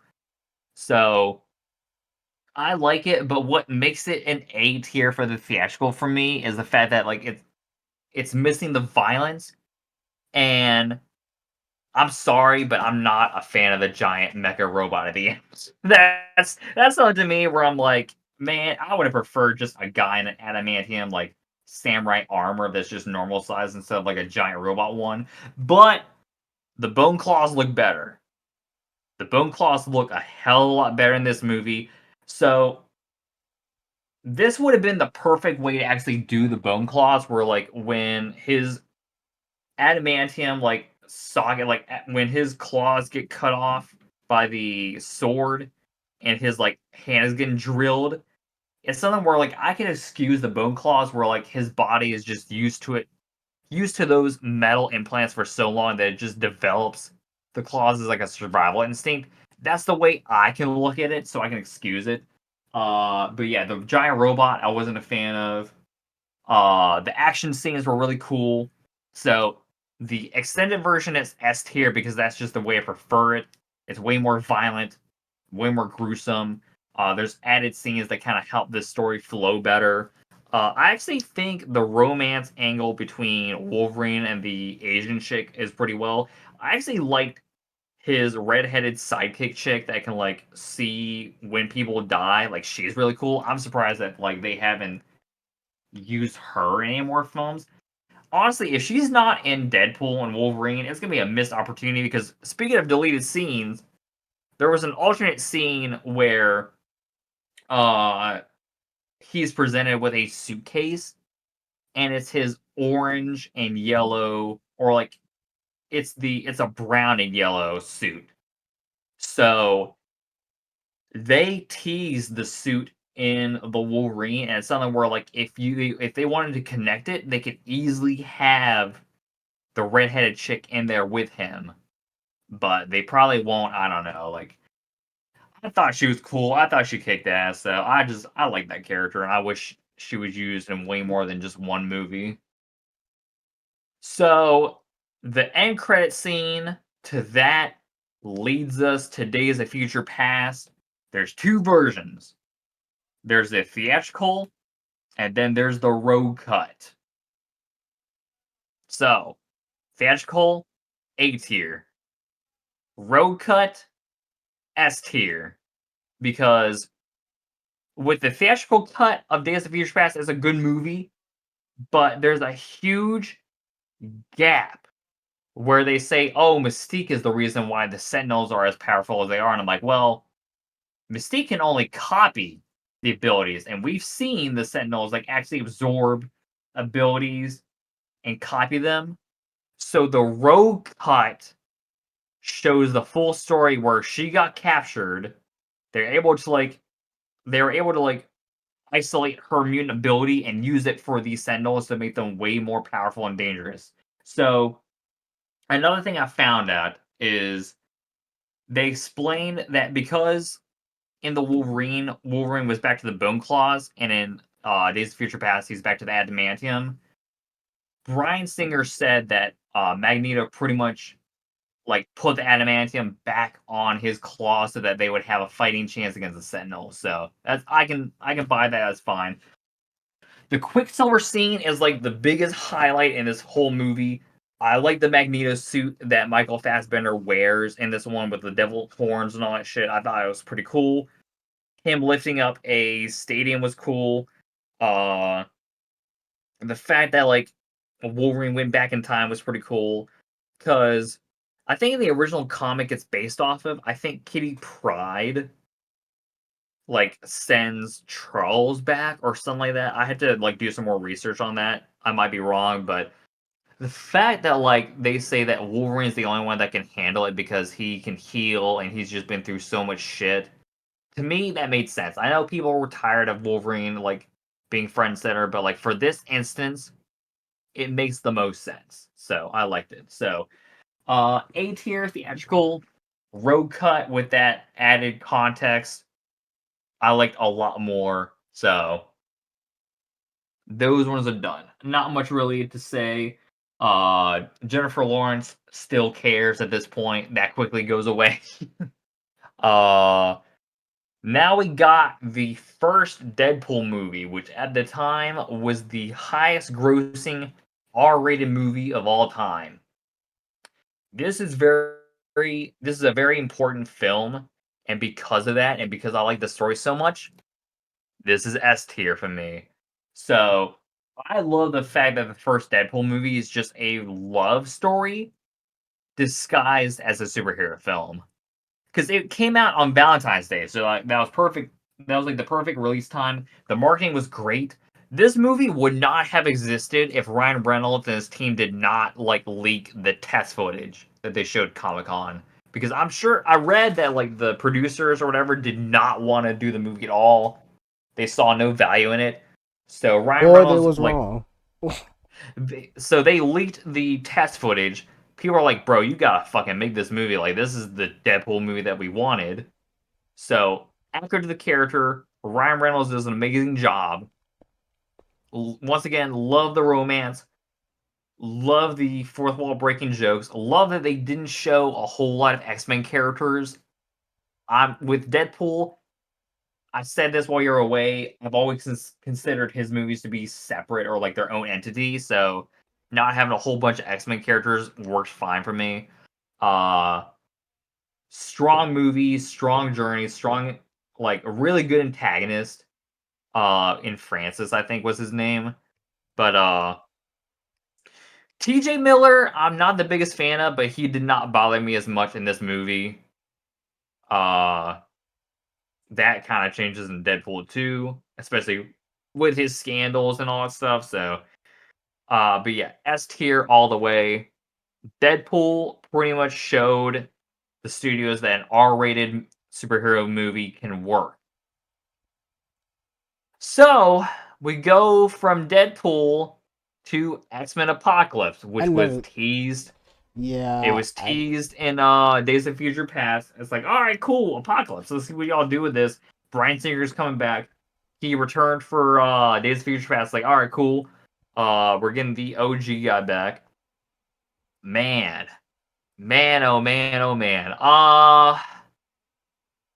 I debated with myself whether it should be F tier or D tier. I have to be fair. I have to go D because there's a couple of things I do like about this movie. It's not complete garbage. Trust me, I'll let you guys know when we get to the complete garbage. you But better not talk about Logan. X-Men Apocalypse, the things I like is Oscar Isaac is a really good pick for Apocalypse. I don't like the fact that they made him look like Ivan Ooze, but he's a great actor. He did the best he could with that role. I liked what's her name? The chick who played Psylocke. Who was that? Hold on. Let me grab the cast list. Go ahead, cuz. X-Men. But as you talk, but as you search it up, all I'm gonna say is this: I never seen X-Men Apocalypse. You're not missing much. Olivia I bet I'm Munn, that's not. who it was. So Olivia Munn played Psylocke, who like she looked hot. I thought she was cool. Uh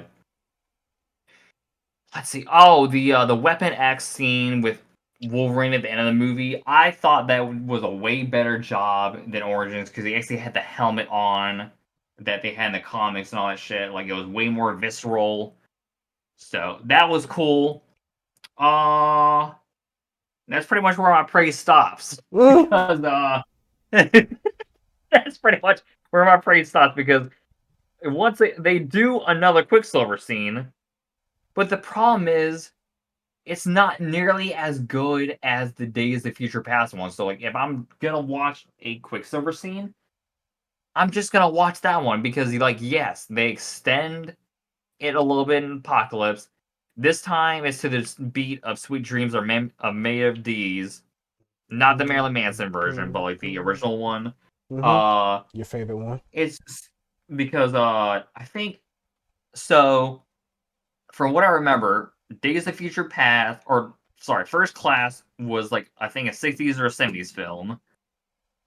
Days of Future Past I think was '70s, uh, either '70s or '80s, and then X Men Apocalypse was '90s.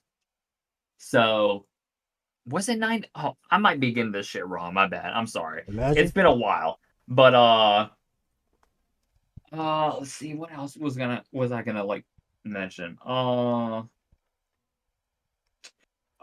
fucking Apocalypse is just monologuing with fucking reverb. I was not a fan of. Jennifer Lawrence was fucking checked out at this point. Like she was done. There's that famous poster of Apocalypse just choking her out, and like she just looks bored. What? Yeah, there was hold on, there was like a billboard when Yeah, they were show me promoting that this real quick, movie. cause that sounded crazy. Apocalypse, uh, billboard. Oh, they also made a joke where they're like, oh, like the yeah, here we go. This is it. That's fucking funny as shit. That's Let's see. hilarious. Open image, a new tab. Yeah, there you go, right there. That's hilarious. It's Only the funny because strong will survive. it's funny too because people are mad about this. I'm like, what are y'all mad about? It's just like a blue dude choking out Mystique. Like, who fucking You cares, can't be bro? mad at that, She cause that she is like, looks what the she fuck? looks bored too. Like, you can't She be look out of mad at that, place. bro. She is so fucking checked out. Oh, they make a joke Show me like because kinky.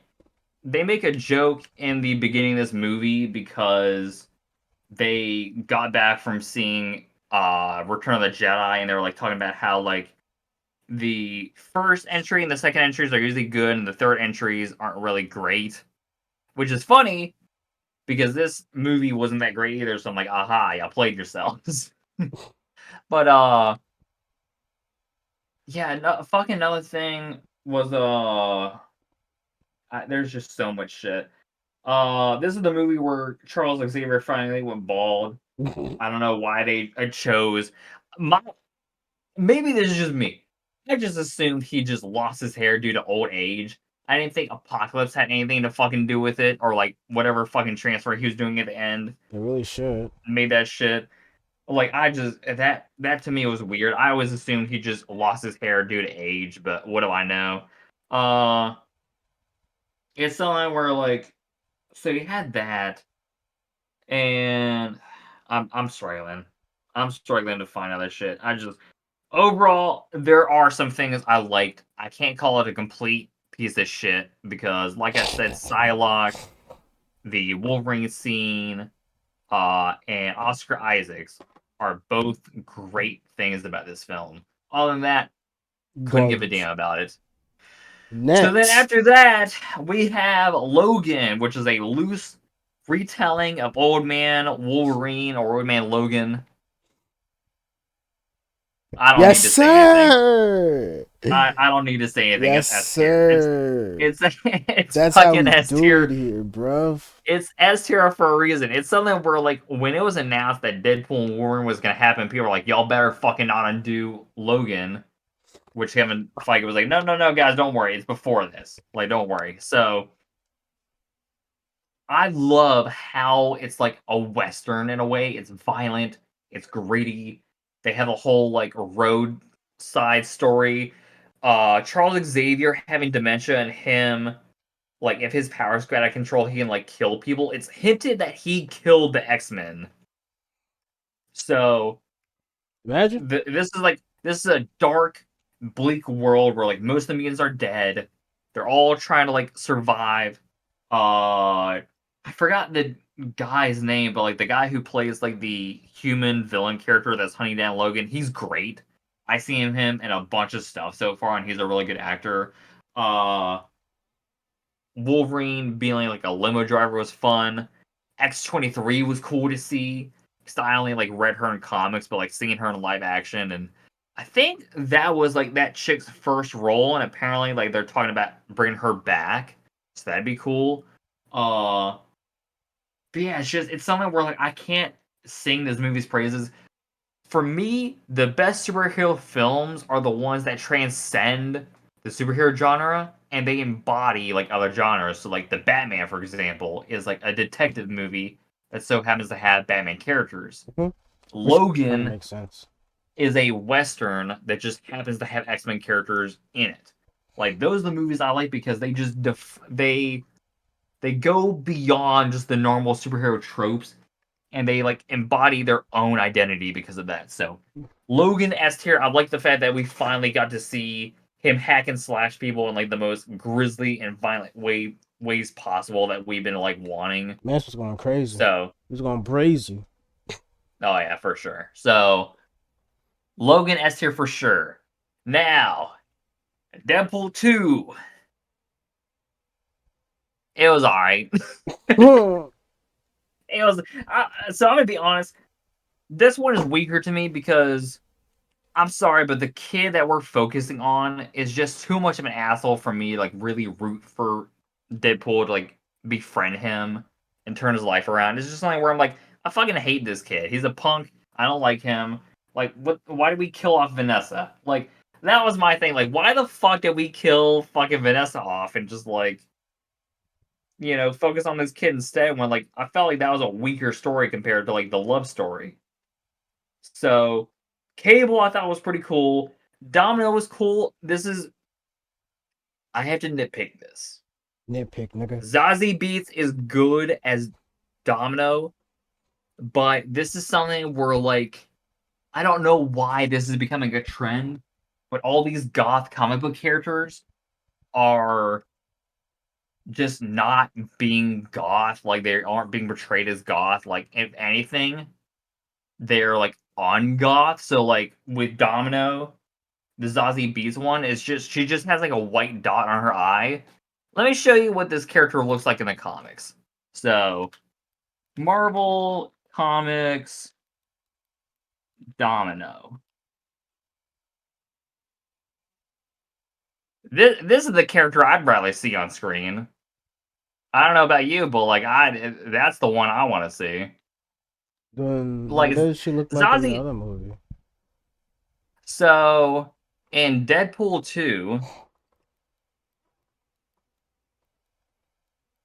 like she's fine, but it's something where like I'm used to like that comic book look where like when they just did this where they just gave her like a white dot Huh? and that's it. I'm like, come on, guys. You could at least like goth her. Here's a good side by side right here. Y'all couldn't goth her up a little bit? Really? Because what's her whole gimmick? Really? I'm sorry? Like her whole gimmick is basically just what Just whatever. luck. Yeah. So But why it's just doesn't something where like she don't look like she has that gimmick? yeah, she just has this white dot on her eye. Yeah. Which like I guess is kind of but like Domino has the black and white color scheme like a domino effect. Like the domino dice is black and white. So like Zazie Beetz, she's a great actress. But like the Sandman Netflix series, like it's something where I don't feel like they goth these people enough when they take on these roles. And as someone like everyone always screams about their representation, where the fuck is my representation at, dude? Fuck You your know how many representation, fucking nigga. you know how many goth there is not enough goth superhero film or superhero characters for y'all to fucking do this shit. All I have is the Crow so far, and That's that's all just you getting gonna a fucking get. shitty I'm gonna get a shitty fucking remake this year, and I can't take this. That's I all you're can't gonna stand get. it anymore. Dude, that's all you're gonna I get. can't Fuck take you. this shit anymore. That's all you're gonna get. Be happy, bitch. No, dude, I want more. You don't need What more. better? Ah, You fuck. But good, yeah, cuz. Deadpool 2 is not as strong as the first one. I even said that when I reviewed it, and I feel like I got a lot of hate for that. I'm like, bro, I don't know what to tell y'all. Juggernaut was good though. Cable was good. I loved the cameos where Brad Pitt was like the invisible guy. I thought that was funny. The jokes landed. To me, the story was what was missing, and I feel like the balance was more jokes over the better story, and I just wasn't about that. So B tier is fine. It's middle of the road for me. It's just I would watch the first Deadpool movie over that one any fucking day of the week. So here we go. The last two fucking movies on here. It's almost over, boys, and I'm gonna make this real fucking quick. Second attempt, leave the fucking Dark Phoenix storyline alone. Just fucking leave it alone, unless you're gonna do like fucking multi-movie setup, because the comic itself is convoluted as fuck.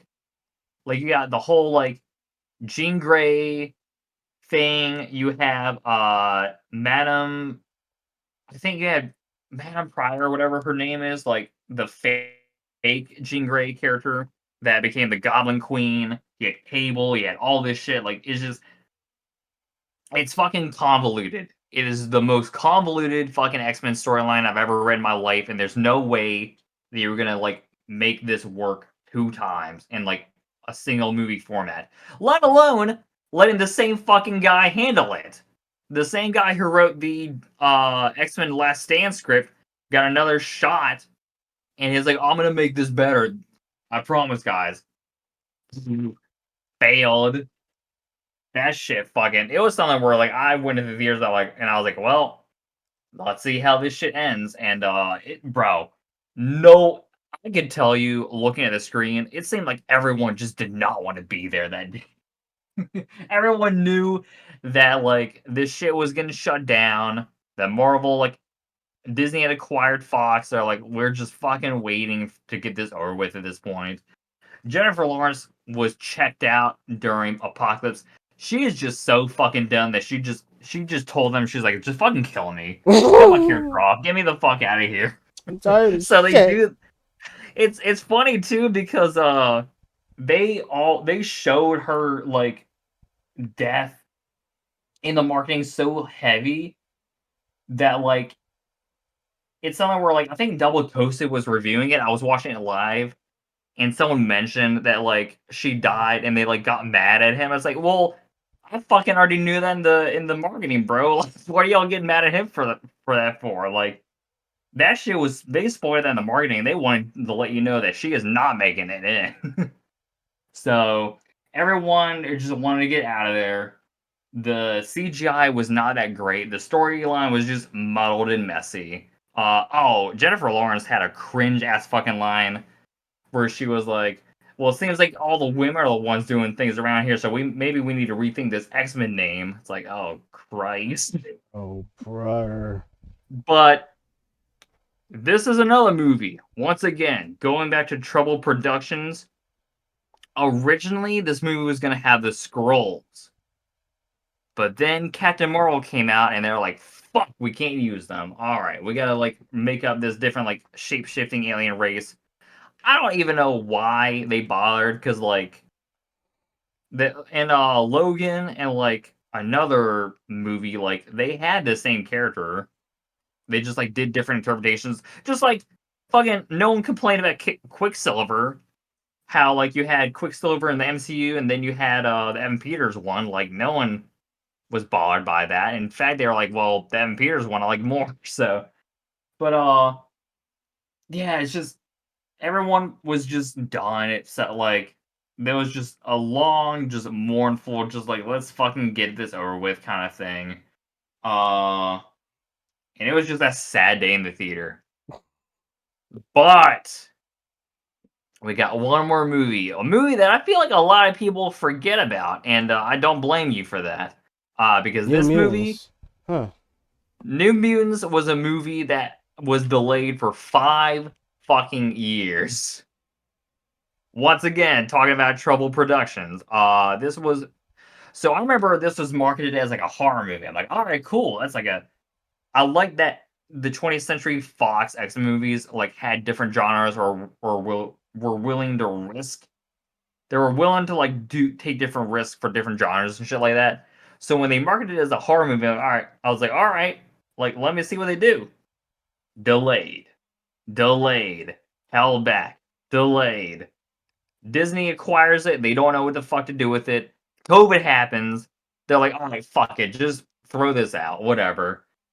I was working at the movie theater when this came out, and I could tell you this movie did not do well. In fact, it did so abysmally that I remember me and my coworker, we were just straight up chilling in the theater. We just sat down, we were watching the movie for about 30 minutes. We'd sit back up, go outside, act like we're like doing shit, clean the hallways, like do whatever, go back in. No one gave a fuck about this movie. It's a movie where the only redeeming quality is Anya Taylor-Joy and the 10 minutes of horror that they had in there. On that fucking F tier movie. The characters are fine. They're not great. None of them are memorable besides Anya Taylor-Joy.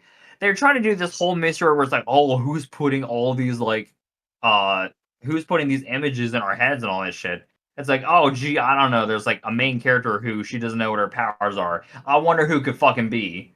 So it's not like we're like, I'm fucking 10 steps ahead of the movie and it's treating me like I'm stupid. It's like, nah, dudes, I already know. I already know what's going on. Just fucking get to it at this point.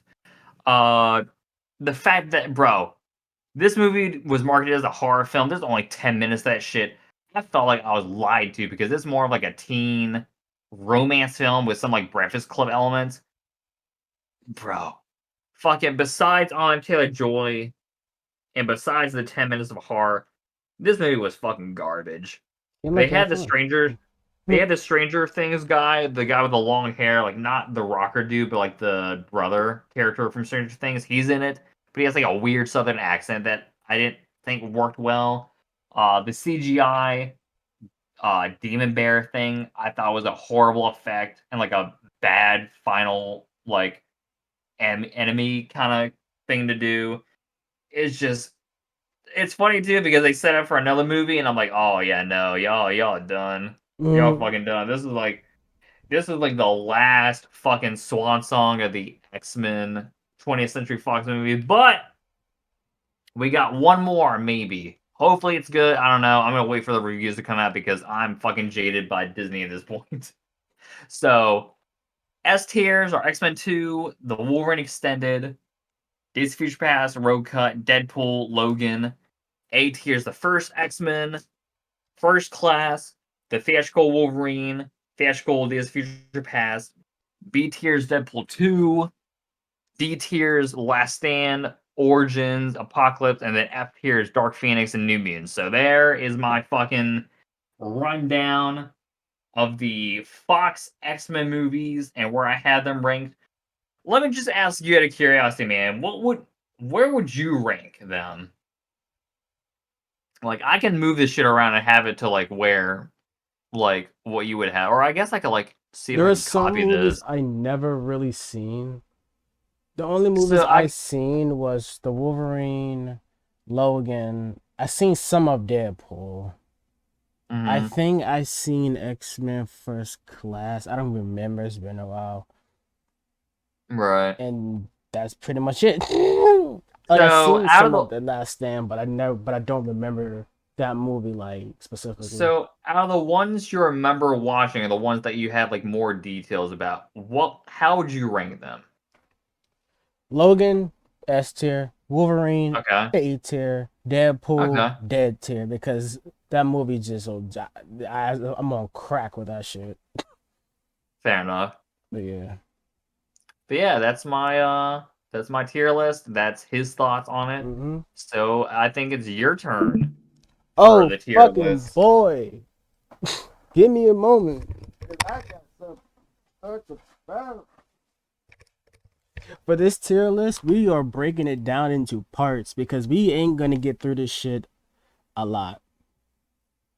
So let me get my shit together.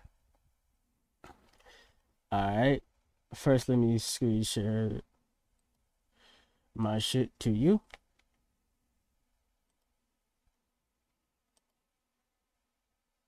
So yeah. Anyways, So yeah, tell me about the album you wanted to oh yeah, the new Bring Me the Horizon album. yeah. I believe it's called Posthuman Next Gen. So they described this song when they were working on it as more of a pop emo type album or EP at the time. They made it an album later because of just how delayed it's been. So they definitely achieved that. It's something where so the singles they came out with were Kool-Aid, Dark Side, Lost, Strangers, and Amen. Also, Die For You. Die For You was the first one. I remember people not being super thrilled with that one. I thought it was pretty good. I liked it. It was like a Vampire Club kind of song. I liked it.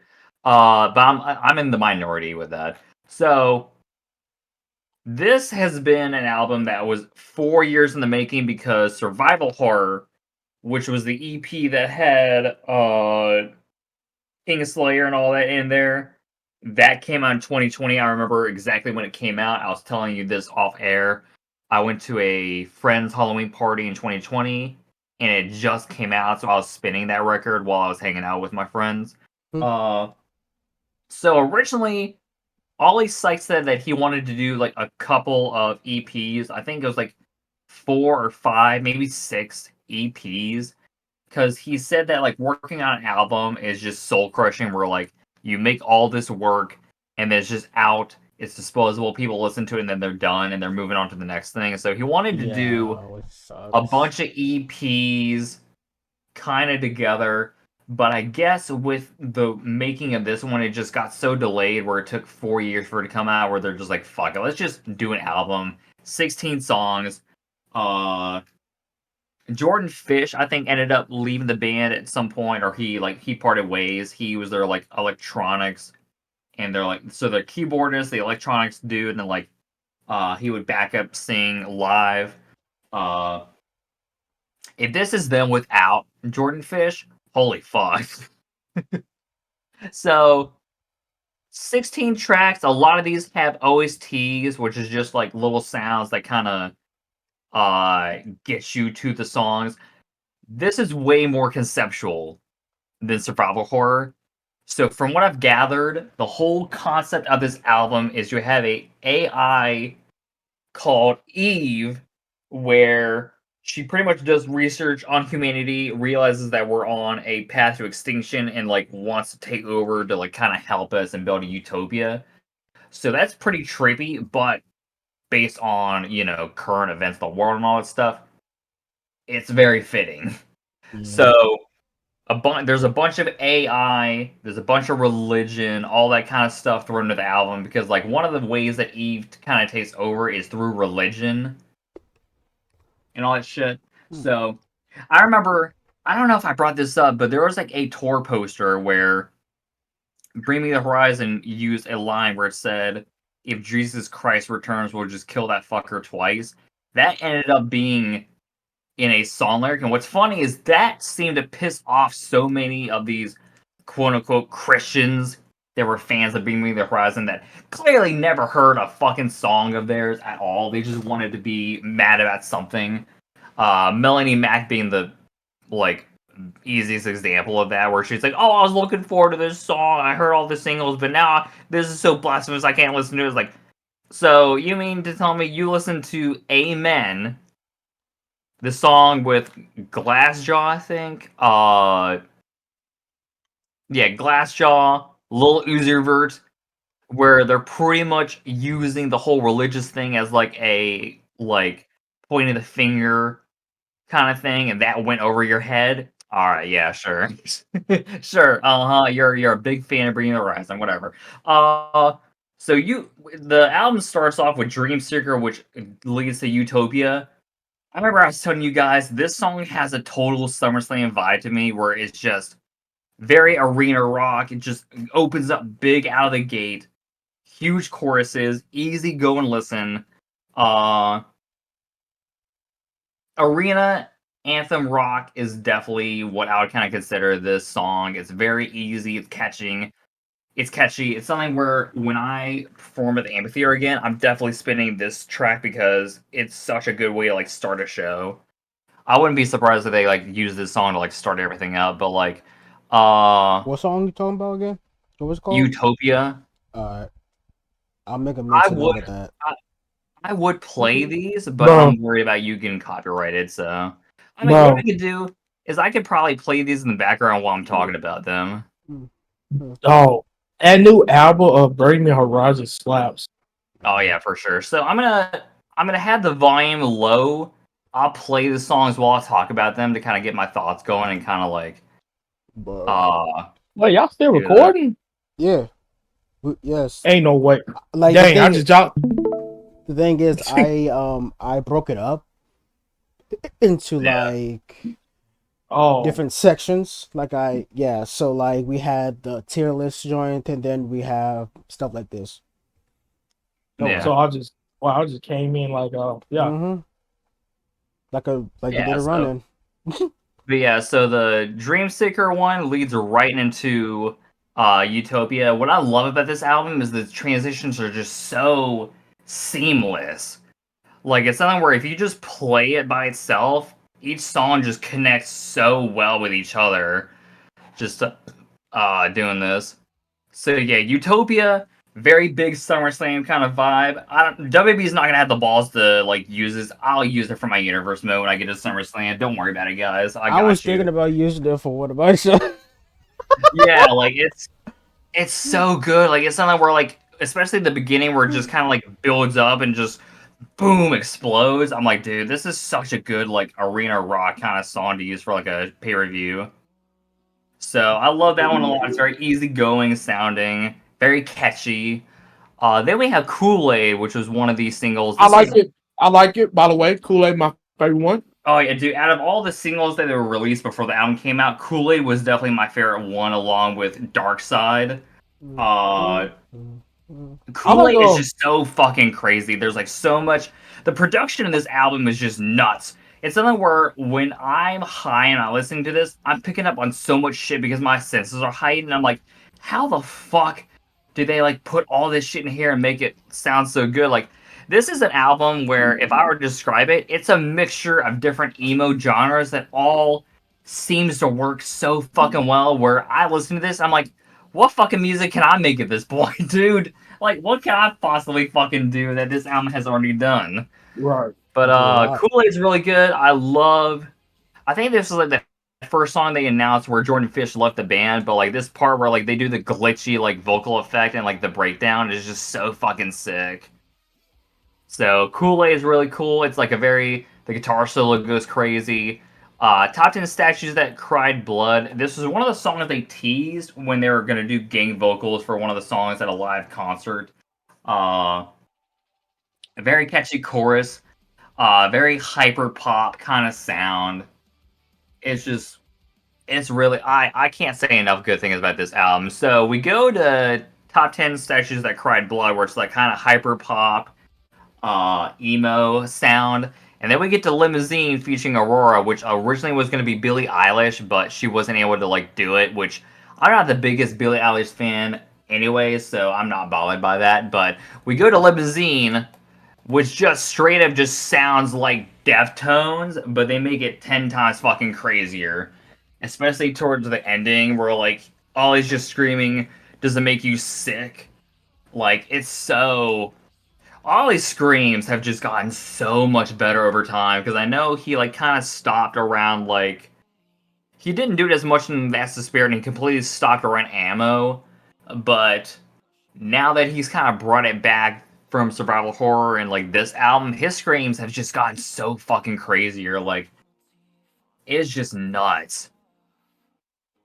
So yeah, like very big Deftones kind of vibe. It's something that me and my girlfriend just immediately picked up. I listened to the album before I went to bed the night it came out. I had a hard time going to sleep because I was so amped up by it, but I played it the next night in her car. She immediately picked up on Limousine being a Deftones type song. Dark Side, a lot of people were hating on this song.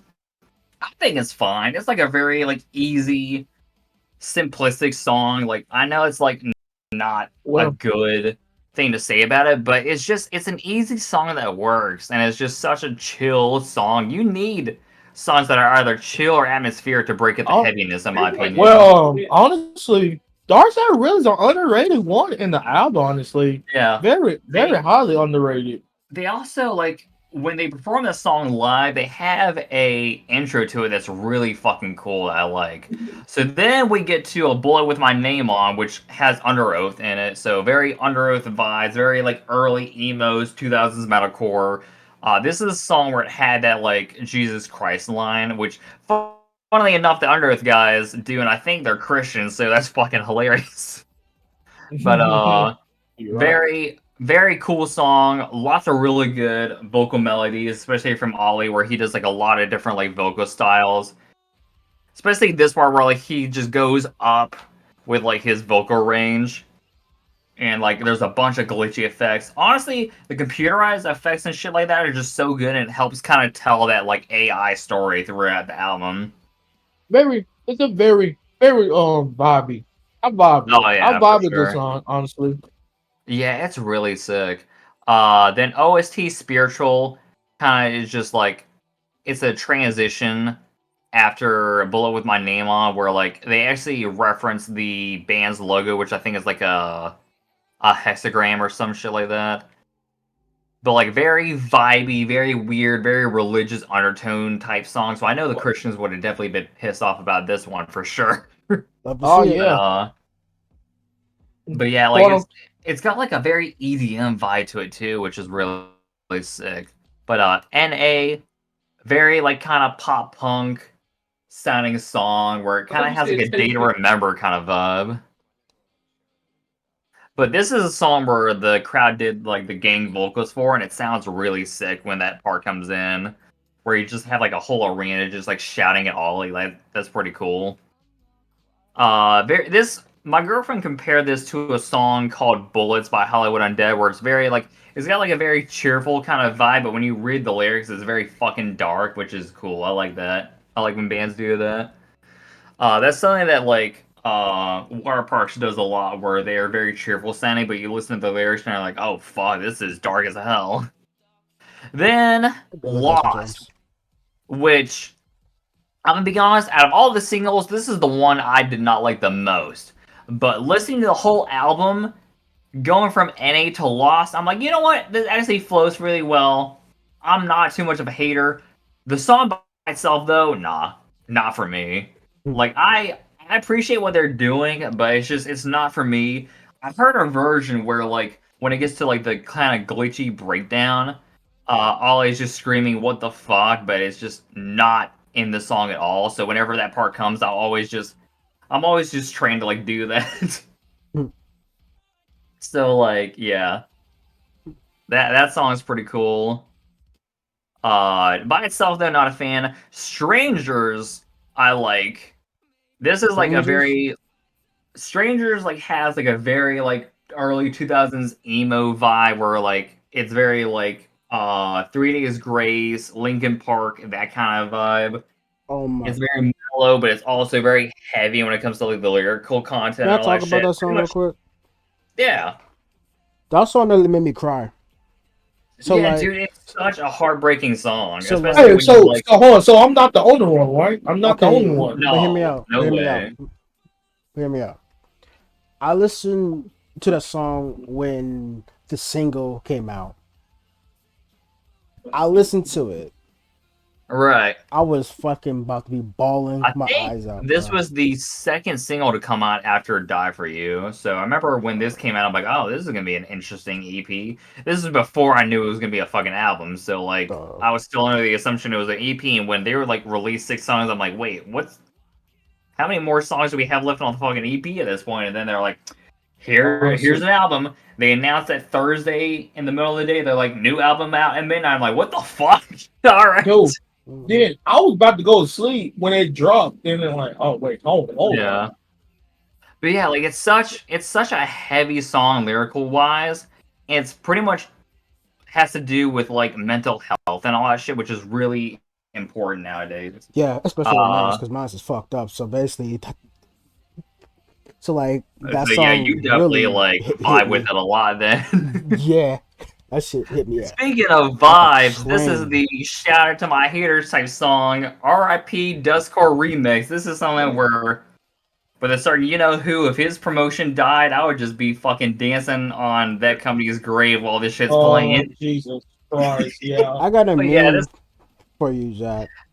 this Oh is boy. very hyperpunk, dancey EDM, Yeah. and it's pretty much like a shout out to my haters type song. I love this shit. So honestly, when it comes to like the new songs, the ones that are the strongest to me are Utopia, Limousine, A Bullet with My Name on, and RIP. So when it came to the singles, So Amen's another one I like too. That's the one where it's got Lil Uzi Vert and Glassjaw. That's why. That's probably why I like this album because they got my boy Lil Uzi. Well, it's funny too because when Lil Uzi did his album, he Hey, had they Bring Me the brought Horizon. Werewolf. Yeah, Werewolf, which was like 90% Bring Me the Horizon and 10% Lil Uzi. I was like, that's fucking cool. I ain't gonna lie. I ain't gonna lie. It's a good song, obviously. Yeah, good fucking song. I almost used it for my my first review theme, but then I was like, oh wait, it's just taking place in France. Let me do Chung Do Captain Chung instead. I don't know why. It felt like a pay-per-view theme song, honestly. Hey, Zach. Yeah, I got you. Look in this shit, bro. This is you. When this is basically you. Yeah. Yeah. I'll definitely be playing RP fucking Dustcore. Bitch. Fucking yeah. So Amen's really good. That's a strong single. I love the music video too, where it's very trippy and very folk horror looking. Then you have this song, OST.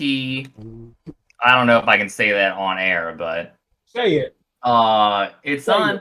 So there's a song that they've been Pussy, teasing. basically, it's called. Yeah. So there's a song that they've been doing a demo for called "Feels Alright Underground," where I swear they took parts of that and put it in this song. So they're definitely teasing it for the next one because from what I've heard, the next project is going to be way more like EDM electronic focused. So that one, and there's another song that they teased called Sad But True that I feel like is going to be on that album or EP as well. But like, yeah, this part where it's like do do do do do do do do do, like this is very like feels alright underground sounding, and like there's one part where like there's like a harmony where I'm like, wait, is this where it's fucking from? Like I was expecting them to like hit that feels alright underground like a chorus and all that shit, but it never happened. I'm like, oh well, I guess it's gonna be in the next album. But yeah, very EDM trippy like acid type song. I love it. Die for You, like I mentioned, cool vampire club kind of song. I don't get why people hate it. Like, bro, y'all weren't gonna get like fucking. I'm sorry, you're not getting Chelsea Smiles on that shit anymore. Y'all gotta let that shit go. It's not happening. But Die for You is really cool. I liked how easygoing it is. I love how chill it is. And then Dig It. It's pretty much the final song on the album. There's like a weird, so it's 7 minutes, but like there's a full minute of nothing until like you get to the end. Apparently, people found out that if you grab the song, put it in like a music editor, there's like a QR code at the end of the fucking song that gets you to a website, which is fucking trippy. But what does it go to? It just goes to like this, I guess, Bring Me the Horizon made like website where let me see if I can like figure out like come on, Ron. Let's do this. Come on, baby. We gotta do this ARG, baby. Let's do it. I love me some good ARG. That's why I love Uncle Howdy. Fucking Christ. So yeah, hold on, yeah, let me share my screen so y'all can see like what website it like leads you to. Alright, so let me do this real quick. Let me change windows. Yeah, let me see. As you can see, like right there, there's like oh wait, that's not a good photo of it. Fuck. So this is the website it takes you to where it's all MySpace looking and shit. This is like the little robot thing is what talks to you and like the end song and all that shit. So anime inspired, all this shit. Like I haven't been to the website, but from what I've heard, it's pretty cool. So that's the QR code on the song right there. Scan it, nigga. Fuck. All right, give me a second, bro. I don't know if it's gonna even let me this point. Do it. I'm tapping on my camera. It's not doing anything. So yeah, whatever. No, it's not gonna happen. But yeah, so if you scan the QR code, then it like takes you to that website, which is fucking cool. But yeah, that's like the brief Bring the Horizon album. It's something where I listen to this and I'm like, well, I don't know what I can do fucking musically after this. Like, You can do a this lot. honestly, hearing this, it's weird because this is actually gonna motivate me to like really push this song and make it like as good as I can fucking make it. Like, I already was motivated to make it good, but hearing this, I'm like, oh, I gotta try like a lot of different shit now with this. Dude, So experiment with the shit. Because the thing about music, you can do whatever the fuck you want. right, exactly. So their next one is gonna be more EDM dance themed.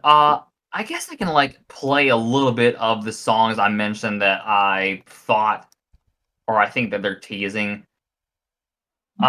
This part I guess you can like cut the stream, but like I'm not gonna be they're not released, so I don't know what the copyright is for that, so Fuck, strike me down immediately. alright. Mm, So it's up to you whether or not you want to risk it. I know the Long I Legs always risk it trailer, all, you can yes. just cut that shit when I show it Nigga, to you it's guys. fine, But bro. Risk it all the time. It's fine. Right. Like my Yeah, here we e-feds, go. like I use copyrighted music. Like I get the freaking copyright notice. I don't give a fuck at this point. Right. Like whatever, dude. Alright, where's the fucking... Where's the one on... On the lake, born the country. Fuck these niggers. There Fuck we these junkies. See? Get it back on me. Why are Yeah, this is... Some of these elements I get from that one OST song.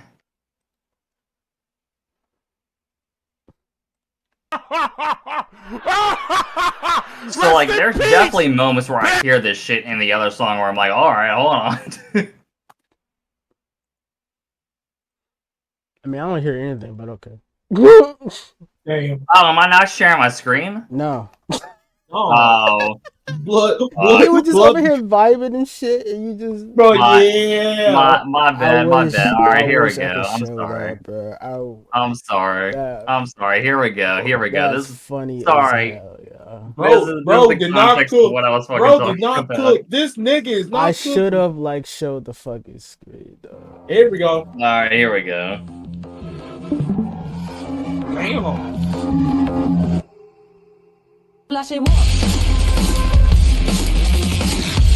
Okay.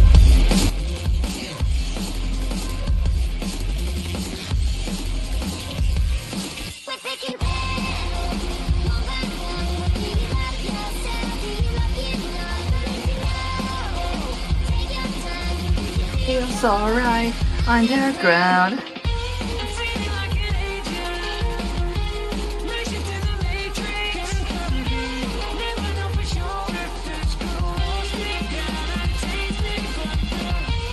Funny thing about it.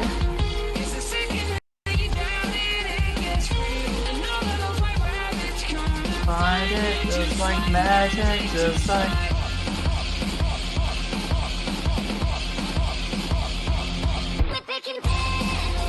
Yeah, so they just extended it because it was like a short like teaser. So that feels alright underground. If you listen to OST Pussy, like you'll definitely hear some of those elements where I'm like, oh wait, hold on, is this it? Is this the fucking song?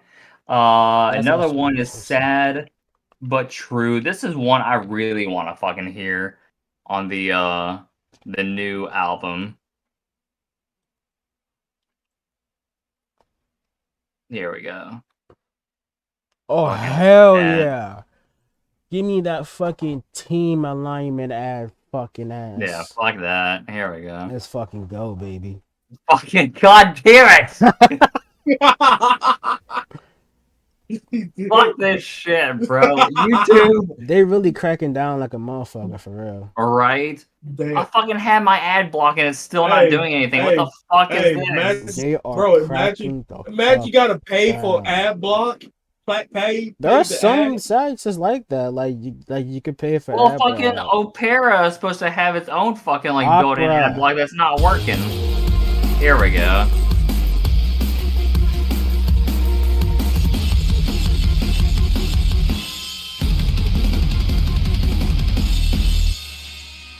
Oh shit.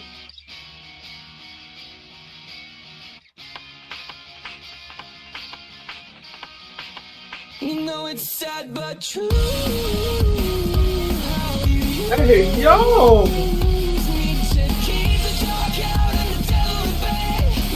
Can't keep you safe.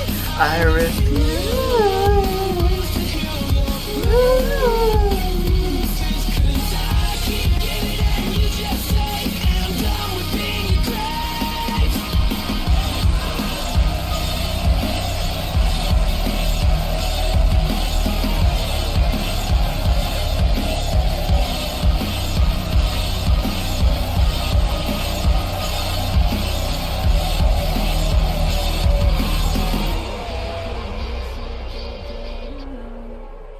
Yeah, so I'm really fucking hyped to hear that song on the next album.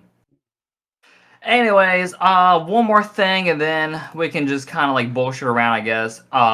This is a movie I've been looking forward to for a long fucking time, ever since like I saw the teasers for it, ever since I saw the cast list. I watched this director's most notable movie, which is the Black Coat's Daughter. Really good movie. The twist I kind of saw coming, but that's just me fucking like knowing these movies, so like Bitch ass nigga. it's just Bitch. so this movie comes out in July 12th. I want to show y'all this so that y'all know why I'm so Or- fucking hyped for this. So you can end this you can close out of it while I'm showing this if you want. I don't care. It doesn't Ain't matter ass to me. monkey. Yeah, like it's actually nah. Let's continue. Come on, let's do it. Okay. Alright. Hell nah, bro. I'm not doing that bullshit right there. I thought it was my door, I ain't gonna lie.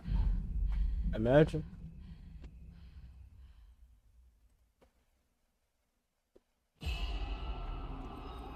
Who the fuck?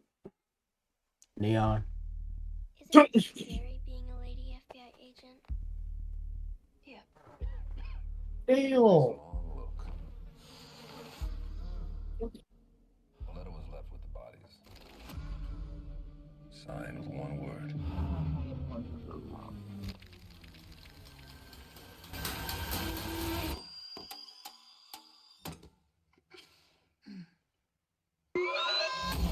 Alright, Crody. I saw a beast rise up out of the sea with 7 heads and 10 horns. And on his horns he wore 10 crowns. On each head was written a blasphemous name. What aren't you telling me? He'll kill Oh, jeez, this is I know you're not afraid of a little bit of dark. Because you are the dark. This is Do you stupid. still say your prayers? The fuck? Uh-huh. for once. The fuck? They scared me. Hello? This is fucking. You could This is fucking wild. Bizarre world, like yeah. but you didn't. And that I don't. What the shit? to all. Man. God. God. I'll be waiting. Long live. Nigga, okay. Dude. Wait, what? Fucking July 12th. Nicholas July Cage. 12th, baby. Yeah, so he plays the cult leader that she's investigating in the movie. The dude with the long hair, that's Nicolas Cage. Oh, boy. So the guy that was like doing the arm thing, that was Nicolas Cage. You also heard him talking through the trailer. So from what I've heard, the early reviews are this movie is rancid. It's disturbing. God. It's on par apparently with Silence of the Lambs and Sinister, Oh. which is really fucking good praise. I'm not gonna You- lie. This shit feel real for real. What the fuck? So it's something where the only thing I know about this besides the teasers and Mhm. stuff is She's a lady FBI agent who is investigating this cult led by Nicolas Cage, which apparently she has a personal connection to. That's Okay. it. That's all I need to know. You already got me in the theater. Like, I don't need to know anything Okay. else. Honestly, Okay. from what I gather, it could be one or two things. It could either just be a lot of cult imagery, which is why you see a bunch of like weird stuff, or supernatural elements could take place. And the Black Coat's daughter, Satan, is in the movie, so the director's not no like the director isn't a stranger to like using supernatural stuff. If it's implemented well, I'd be fine with it. Honestly, this is a movie where I'm just curious to see how this goes, especially with all the praise it's getting. If it lives up to Yeah. the hype, definitely top 3 for me, if not number 1. I would have to see about Nosferatu, though, because those 2 movies I feel like would determine which one is like my favorite movie of the year. But yeah, I'm super hyped about this. Nicolas Cage has become more selective with the movie he's in because he appeared in all those movies because he was trying to pay off his debt. So now that his debt is done, he's just free to choose whatever movie he wants. That's kind of And funny, to be honest with you. yeah, I'm glad that like he's doing this because when I saw the teasers for this, I was like, wait, what the fuck is this? And then like as I read more, I'm like, oh, okay, all right, this thing's pretty cool. So this has been on my radar for like several months at this point. So I just wanted to show you all the trailer, kind of give you all like a taste of like the vibe or whatever that I'm kind of getting off of this. So That is It's pretty actually- interesting for real. Actually, honestly, it looked promising. Honestly. yeah, July 12th, man. That's like a couple of months from now, Well, or I guess like a month and a half because we're in the 27th of May at this point. We're like in the last month of May, Yeah. The last month? You mean last week?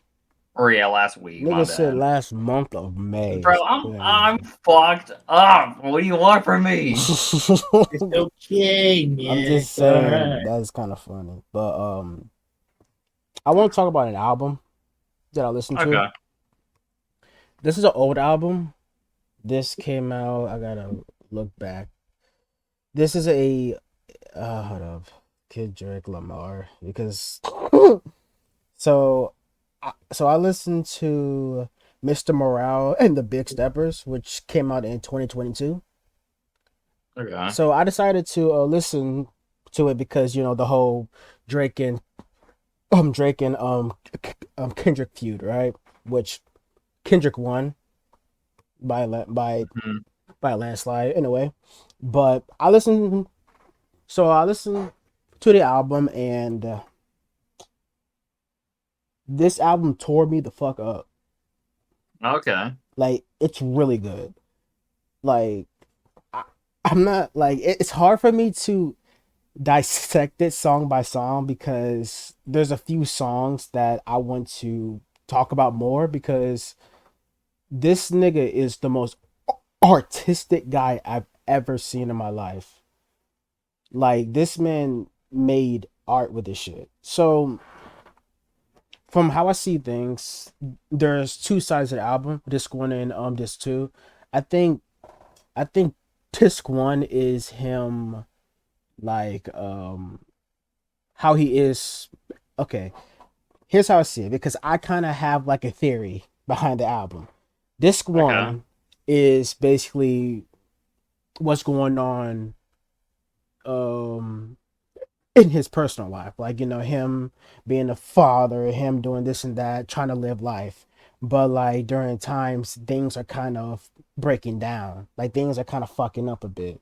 So with one of the songs called We Cry Together, it's basically him and his wife fighting. And let me tell you, this song, I don't think this is a song. I think this is like because the whole song is just two people like arguing, like legit arguing, like the wife arguing with the husband and basically seeing some crazy shit like I should have fucked him. Who is him? Your brother. I'm like, god damn, boy.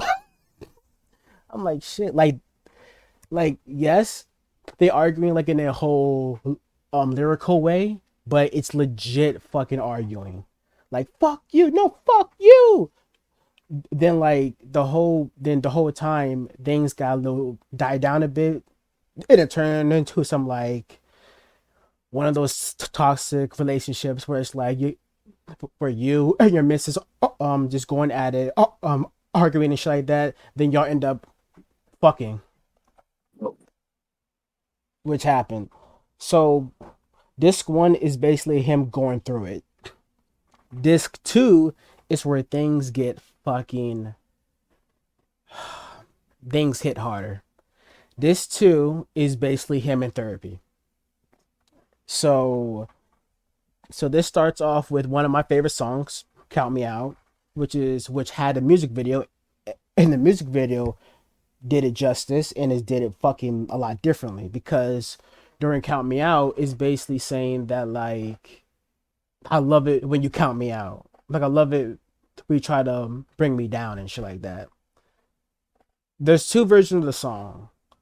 The album one and the music video one. The album one, from the part 2 of the song, it's a lot more, hip hoppy.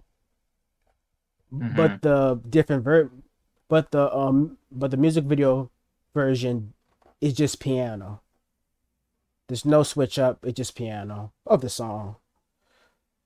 But Count Me Out is basically one of those songs that I'll say, listen to, and just listen to the lyrics and think about it like a lot differently. Like one part where you say, I gotta go to the fucking lyrics.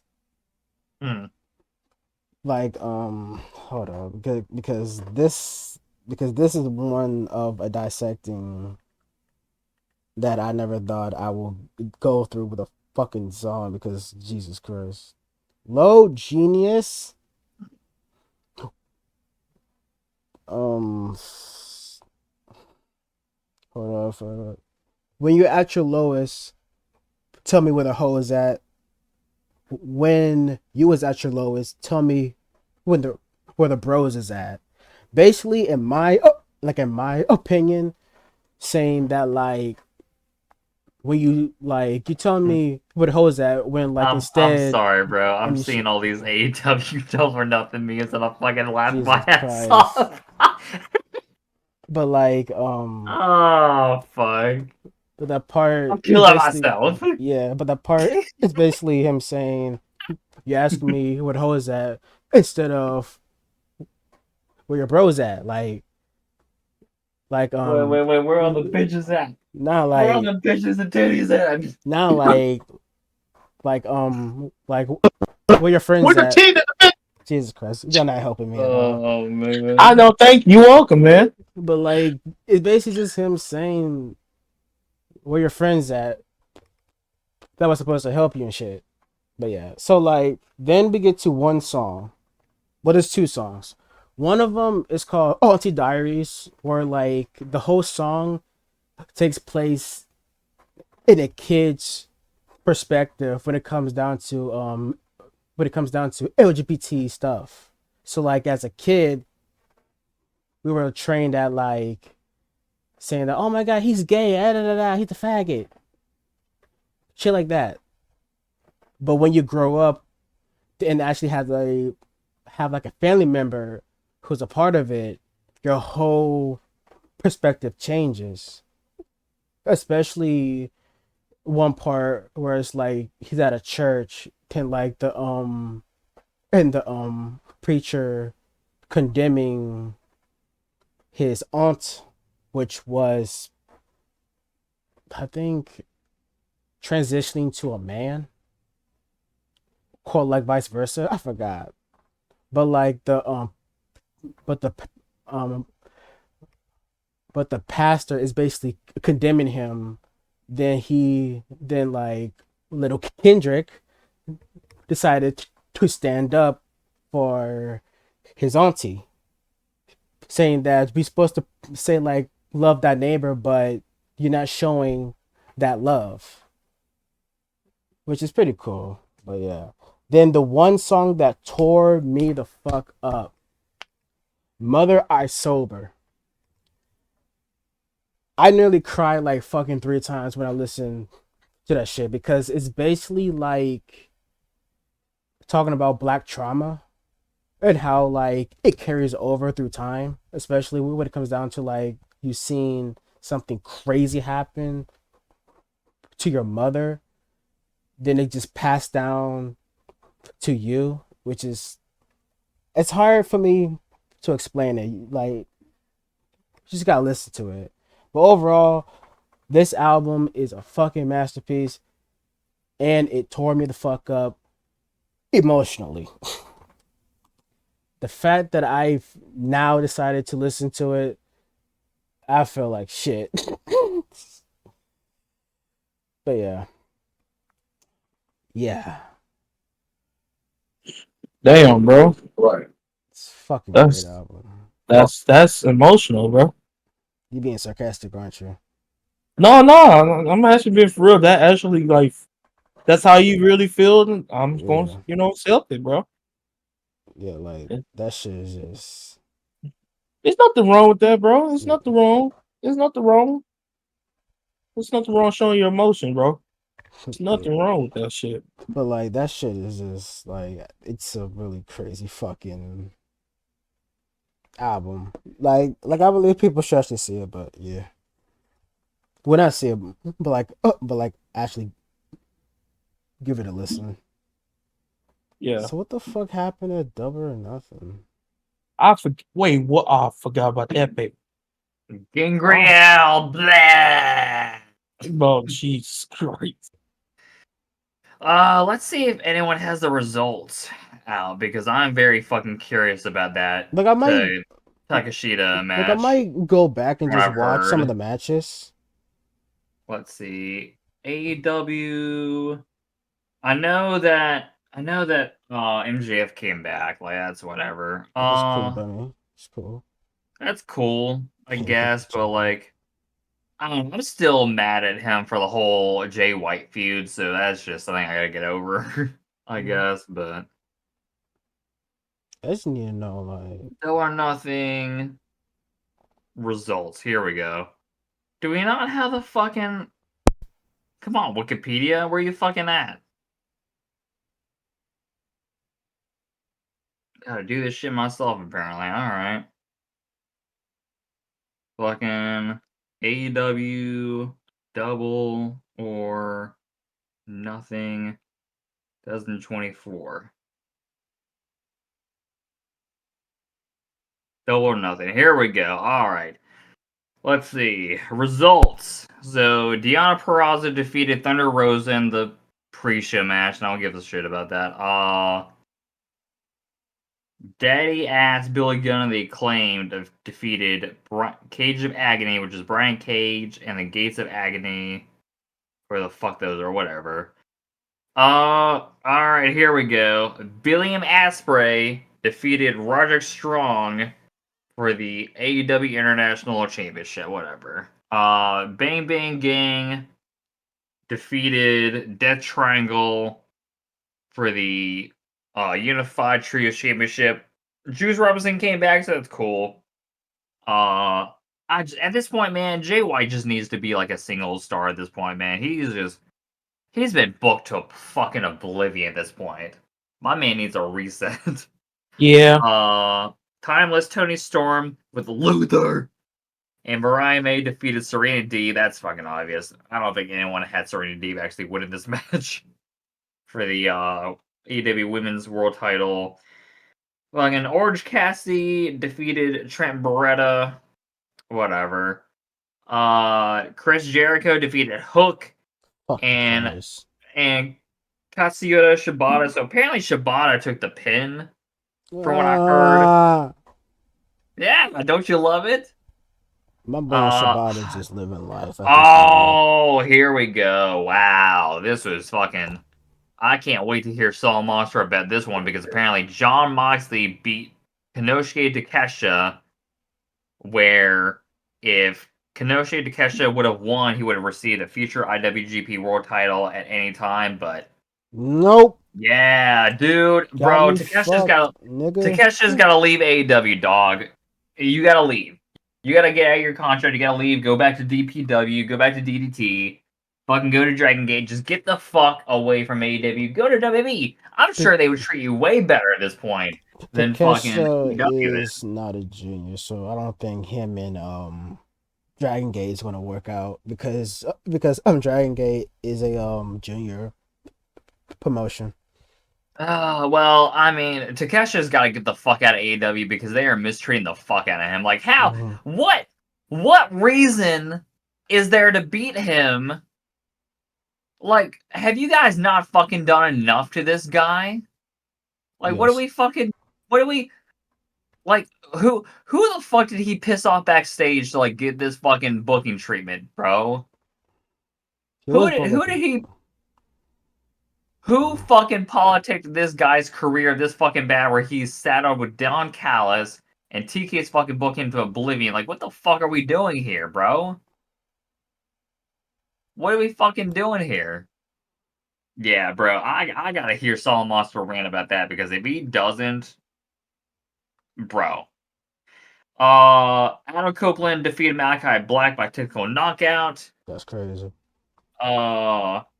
Barbed wire steel cage match for the AEW TNT Championship. Had Copeland lost, he would have been the knee and joined the House of Black. Well, apparently, he cut a promo where he said if Malachi Black lost, he would take over the House of Black. So I think that's what they're gonna do. Gangrel came back.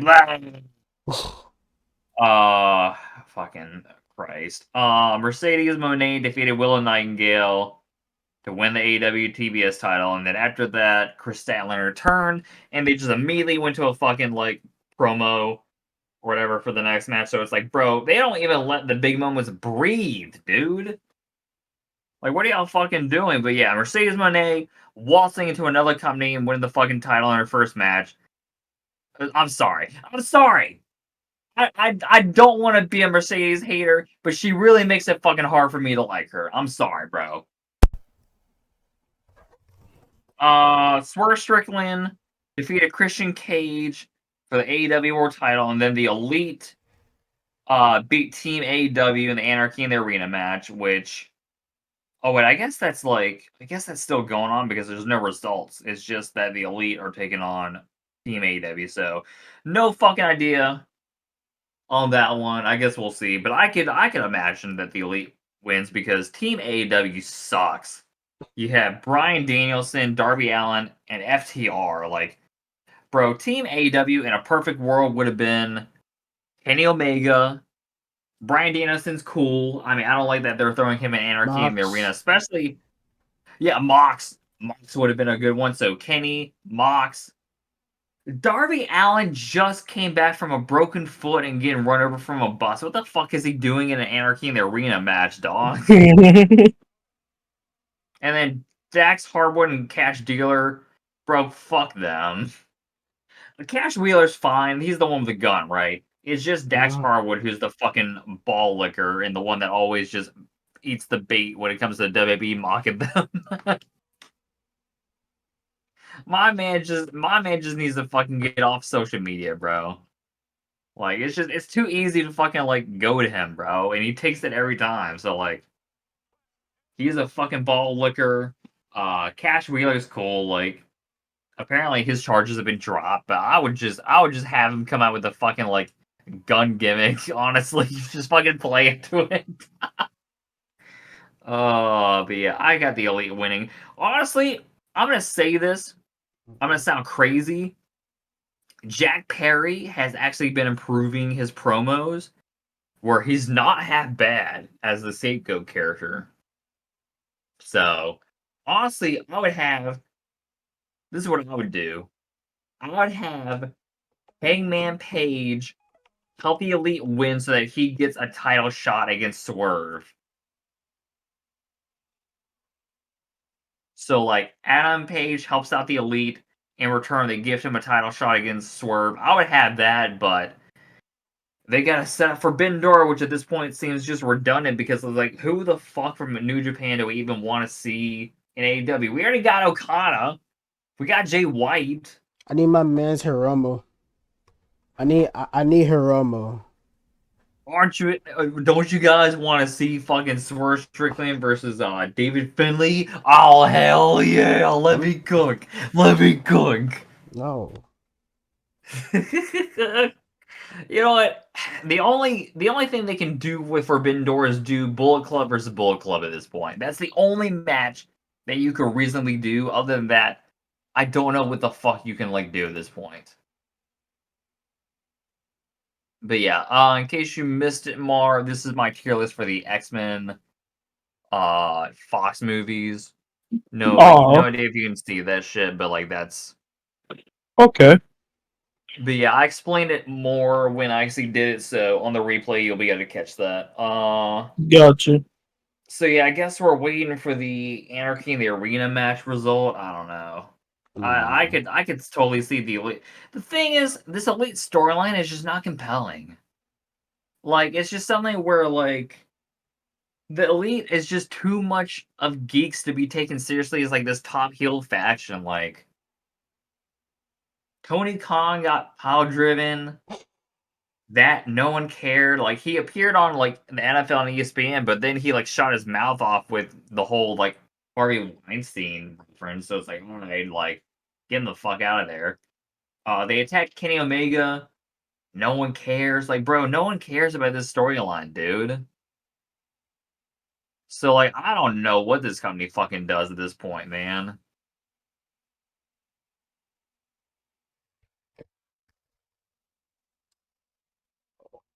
One thing we could do is just fix it. Right.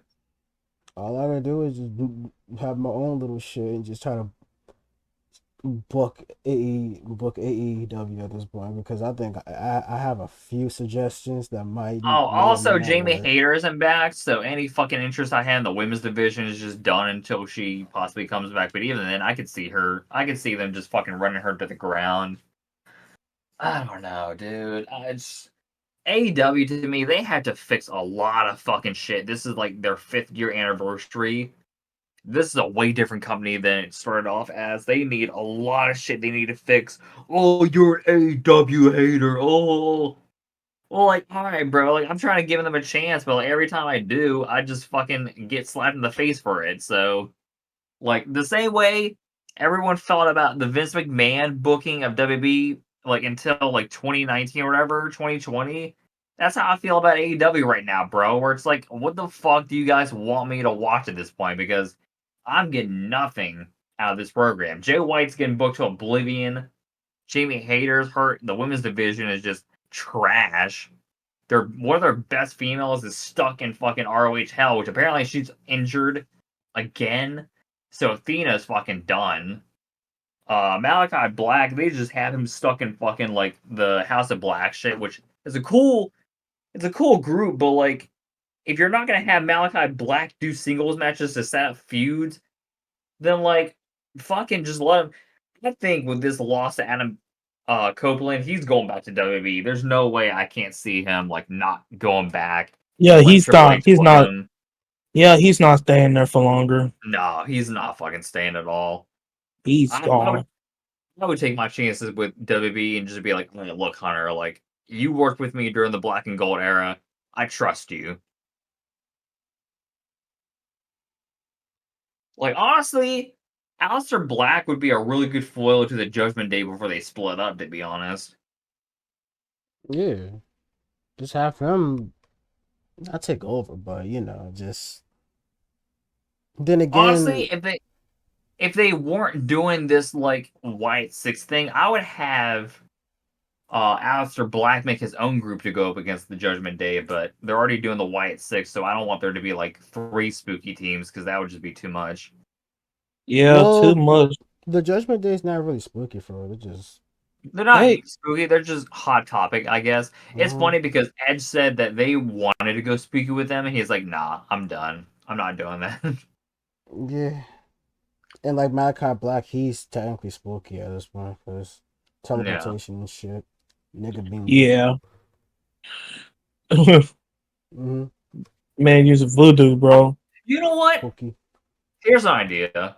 Rhea Oh, Ripley comes back. Damian Priest gets kicked out of Judgment Day by Finn with Liv. kind of slotting in for Rhea's place. You could do a mixed tag match where you have Finn Balor, JD McDonough, Dominic, and Liv versus Rhea Ripley, Damian Priest, Aleister Black, and then I would have like one more person to round it out. But like, I feel like Aleister Black kind of being on the side of like Rhea and Damian would just go so fucking hard. Actually, you know what? You could just do 3-on-3. So like 3-on-3, you can have like JD on the outside or Dominic on the outside. Have him just fucking like mess with Rhea a little bit. But yeah, I feel like that match would kick ass. Aleister Black, Damian Priest, and Rhea would be such a fucking cool group. Because, I mean, Rhea, when she comes back, she's going to be a babyface. They can try to make her a heel all they want. She is fucking over when it comes to the women's division. No one in that company comes close, in my opinion. Like, she's already being cheered. At this point, all you got to do is just build sympathy. Have something where, like, Liv already took her title. She's about to take her man. She's about to take her group. There's gonna be so much sympathy that, like, if they try to make her a heel, I'm sorry, but y'all fucking lost the plot. Like, that's Vince McMahon booking right there when, like, Seth Rollins came back from injury and they're like, nah, he's a heel again. It's like, what? What do you mean? He came back from an ACL injury. He's like, he's gotta be a babyface. Nah, he's a heel. Like, don't fucking pull that shit, WWE. I'm watching you. I'm watching you. Jesus, 2016 WWE was just something to behold, for real. Which, I mean, Yeah. Seth Rollins, I like as a heel, but when you're coming back from an injury like that, where it's been like fucking 6 months or whatever, you don't make him a heel again. I'm sorry, that just doesn't work. It don't make sense. And instead, they decided to drag it out, get Triple H involved by having him fuck Seth over with the Universal title. And then Seth faced Triple H, and then like after that, I was like, all right, I guess he's a babyface. I don't know. I don't really feel it. Yeah. When he was IC champion, IC champion Seth was a bigger babyface than like Kingslayer Seth, in my opinion. Where like the dude would defend his title, he ran the gauntlet. Like he was the first guy in there. He went through Cena. He went through, which was insane. That whole gauntlet was crazy. That whole gauntlet was crazy. Like apparently, like they changed the show and just had that open up the first hour, which was like a great call. That was a good call. So like Seth Rollins, when he was the IC champion, and like even his first Universal title reign, I thought he was like a really good babyface around that point. It's just when he feuded with the Fiend, they fucked him up. Over. Yeah, they fucked him over, and his tirades on social media. Boy up, dude. Seth Rollins' tirades on social media did not help his case either. Where it's like, nah, dude, you gotta fucking turn heel again.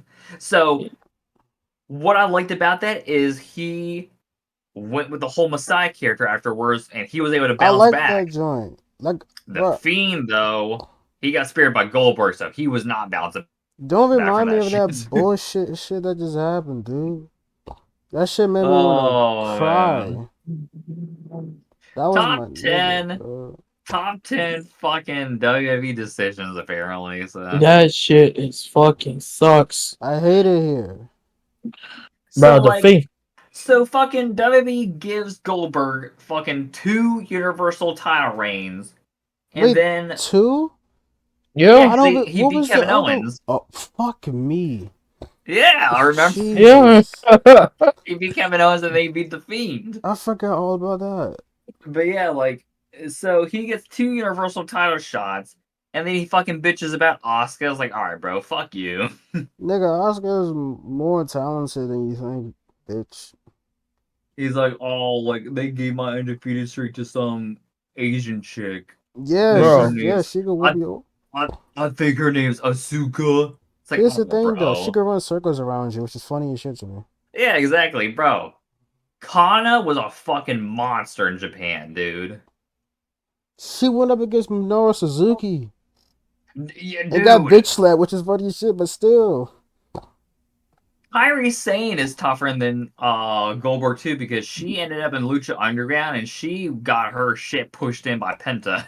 Bro, Oh yeah, that's so. I want to do a retro. I want to do a retrospective on Lucha Underground one day. I might Bro, do a that shit video was of it. that was an underrated fucking wrestling But here's show, what man. fucked up Lucha Underground though: the Yeah. fucking decisions. Like season 4, I Yeah. believe, or I forgot. It was the last season they fucked up Lucha Underground. Who was the chick that was Katrina in WB and ended up like going to Lucha Underground? What was her name? I Damn. forgot. Or I think her name was Maxine in WB and then she no, never mind. That's hold on. Let me look. Let me look this up. WB Katrina Lucha Underground. I remember she was like one of my highlights on Lucha Underground. From beyond the grave. Like I love the whole production of Lucha Underground. Like that shit was cool. Ain't no fucking way they just So ripped my her name mouth. her name is Katrina in Lucha Underground. Her name was Maxine with one X in WB apparently when she was NXT. But yeah, like the whole like death kiss thing I thought was pretty cool. Bro, this shot of her pinning both Penta and the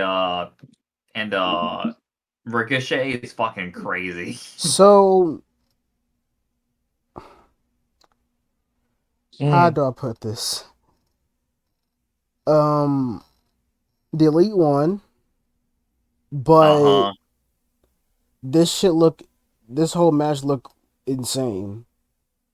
Mm. Tony Khan got fucked up again. Darby Oh, Allin had a brother. flamethrower and lit Jack Perry on fire. Darby Allin got fucking hung like a goddamn Hey, what? raw fucking skinned animal in the middle of the ring. Got What? kicked to death. Fucking Darby Allin got hit by a fucking bus again. And and and fucking Danielson and the Young Bucks was fighting over the fucking Ox cord, according to Twitter. But yeah, that is a chaotic ending. Huh. Yeah, So wait, I might need to watch that. who got the pin in the match? I think What? I don't know who got the pin, but all I know is that Darby Allin died twice, then got Well, resurrected I and, mean, and shit. that's Darby Allin. So. Like, oh, so uh, what the fuck? Okada had a sign that says Rainmaker Avenue, just like a street sign, and I love his like shush thing, and then he was like shh, bitch. and He's such a fucking asshole. I love it. Okada Oh man.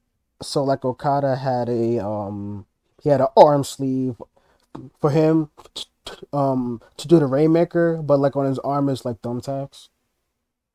Oh, dude. Also, so something he did apparently too was he like hit the Rainmaker pose, but then when the camera like zoomed out, he like did the middle fingers instead. Oh, the Elite won by Jack Perry pinning Bryan Danielson. Oh hell yeah, the scapegoat. And if Who's Darby the does a blood and guts fucking match, goat to he's be?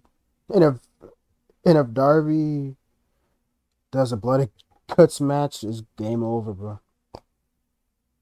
So apparently this was a good show, like a really good show, which is Hmm. and the I thing mean, is, I'm gonna be real with you, pay-per-view wise, they're AEW they're been consistent. consistent. I'll give you that, but it's just something where I just don't care about the product, so I don't watch. Yeah, yeah. So that's one thing I would say about AEW is that pay-per-view wise, they be going crazy. Right. I just wish WWE goes that crazy as well, but at the same time, WWE been every time they go international, they are fucking crazy in that joint. Dude. International pay-per-views be going stupid in WWE. And I have to Right. say this. If they go, because I feel like they should do this every fucking year. Go to, like, for Backlash, go to different countries. Go to fucking Germany. Austria. Go to Wales. Go yes, for Clash of the Castle, yeah. Like, because it should, they should go to Mexico. I think that'd be kind of fun. Yeah. Cause I can see them go crazy in Mexico. Hell, even go to fucking Poland. Are you Right. gonna take the walk? Hold on. Speaking of, walk to I got you, bro.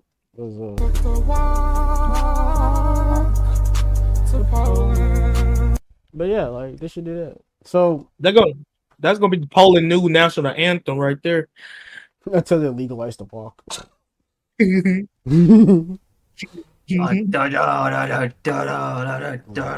know, I mean, I was thinking wrong about this walk, for never a while. mind. I was thinking about this for a while. What's up? Why the fuck we didn't get a fucking Taker versus Sting in their prime? There's That's what I'm thinking. So there is kind of a reason why, because at the time Sting, I think he was bitter because they bought, you know, WCW, and then they treated the Invasion like a fucking joke. So Well, I Sting, mean, yeah, I wouldn't go with them either after seeing what they did to some of those guys. But so Sting, dang. like, he went to so like he just like, fuck it, I'm going to TNA. But damn, bro, that shit would be cool though. But the Just- one time they could have done it, which was 2015. I don't know about that. Yeah, they decided to bullshit. Bro, that just what the fuck? Yes, around once that time, when that shit happened, it was already wraps, dog. Yep. Oh my Already god, fucking wraps. that shit had me done. What the fuck? That was that sound? What's crazy, Sting only had 2 matches in WWE. WrestleMania and I forgot the other show. A Night of Night of Champions. Champions. Yeah. He faced Okay. Seth Rollins for the WWE title. Yeah, and Oh yeah, I that's remember that bucket bomb spot. that Oh fucking my god. bucket. Man, back then Seth Damn, god damn Seth it, was Seth. reckless as fuck. Man, fuck yourself. Man was reckless as fuck back then, which is funny as shit. To me. Bro did not give a fuck. Nigga was like, I'm Dude, gonna he- on me. I'm gonna be honest, Authority Seth was a fucking menace. He threatened to break Edge's neck to get the authority back. Nigga Oh my fucking curb stomp fucking John John Moxley through the fucking cement block. He also curb stomped Brock's head on the briefcase a That couple of shit was times too, funny, which is bro. why the shit was like Fucked bent the up. fuck out of shape and all that. Yeah. Because Authority he did Seth that was shit kinda to like fun. Dean Ambrose too. Like he would smash Dean's head with the briefcase. That was actually the finish in the SummerSlam match. You got my man J&J Security, the goats. Right. Which for some reason is not like they're not managers for Seth and 2K like 24. It's like No, well you so they guys are. had the models in the game, but like Yeah. why can't I use them? What They- the fuck? They only appear in the showcase, which fucking sucks because Right. I love looking at their like, little asses. Motherfuckers was like, Alright. so Jesus Christ. So, is there anything else I want to talk about, or are we getting it here? Because What do you want to talk about? what do you want to talk Oh about? god. Head ass. Shit. I don't know. I don't know. Yeah, what else to talk about? There's really nothing else other than, well, damn. Yeah, Damn, my this dog. is gonna be a very like edited heavy fucking episode. I could tell. Oh yeah, for sure. So yeah, Hey, did I came in at the late times? I might give you a theme song when you came in. Oh boy. So yeah, I'm about to end it here. So I want to say, well, thank you all for listening, and stand your patience because this episode probably going to be out in June, most likely. So yeah, All right. Yeah. I want everybody to say bye bye. Boy. Bye bye.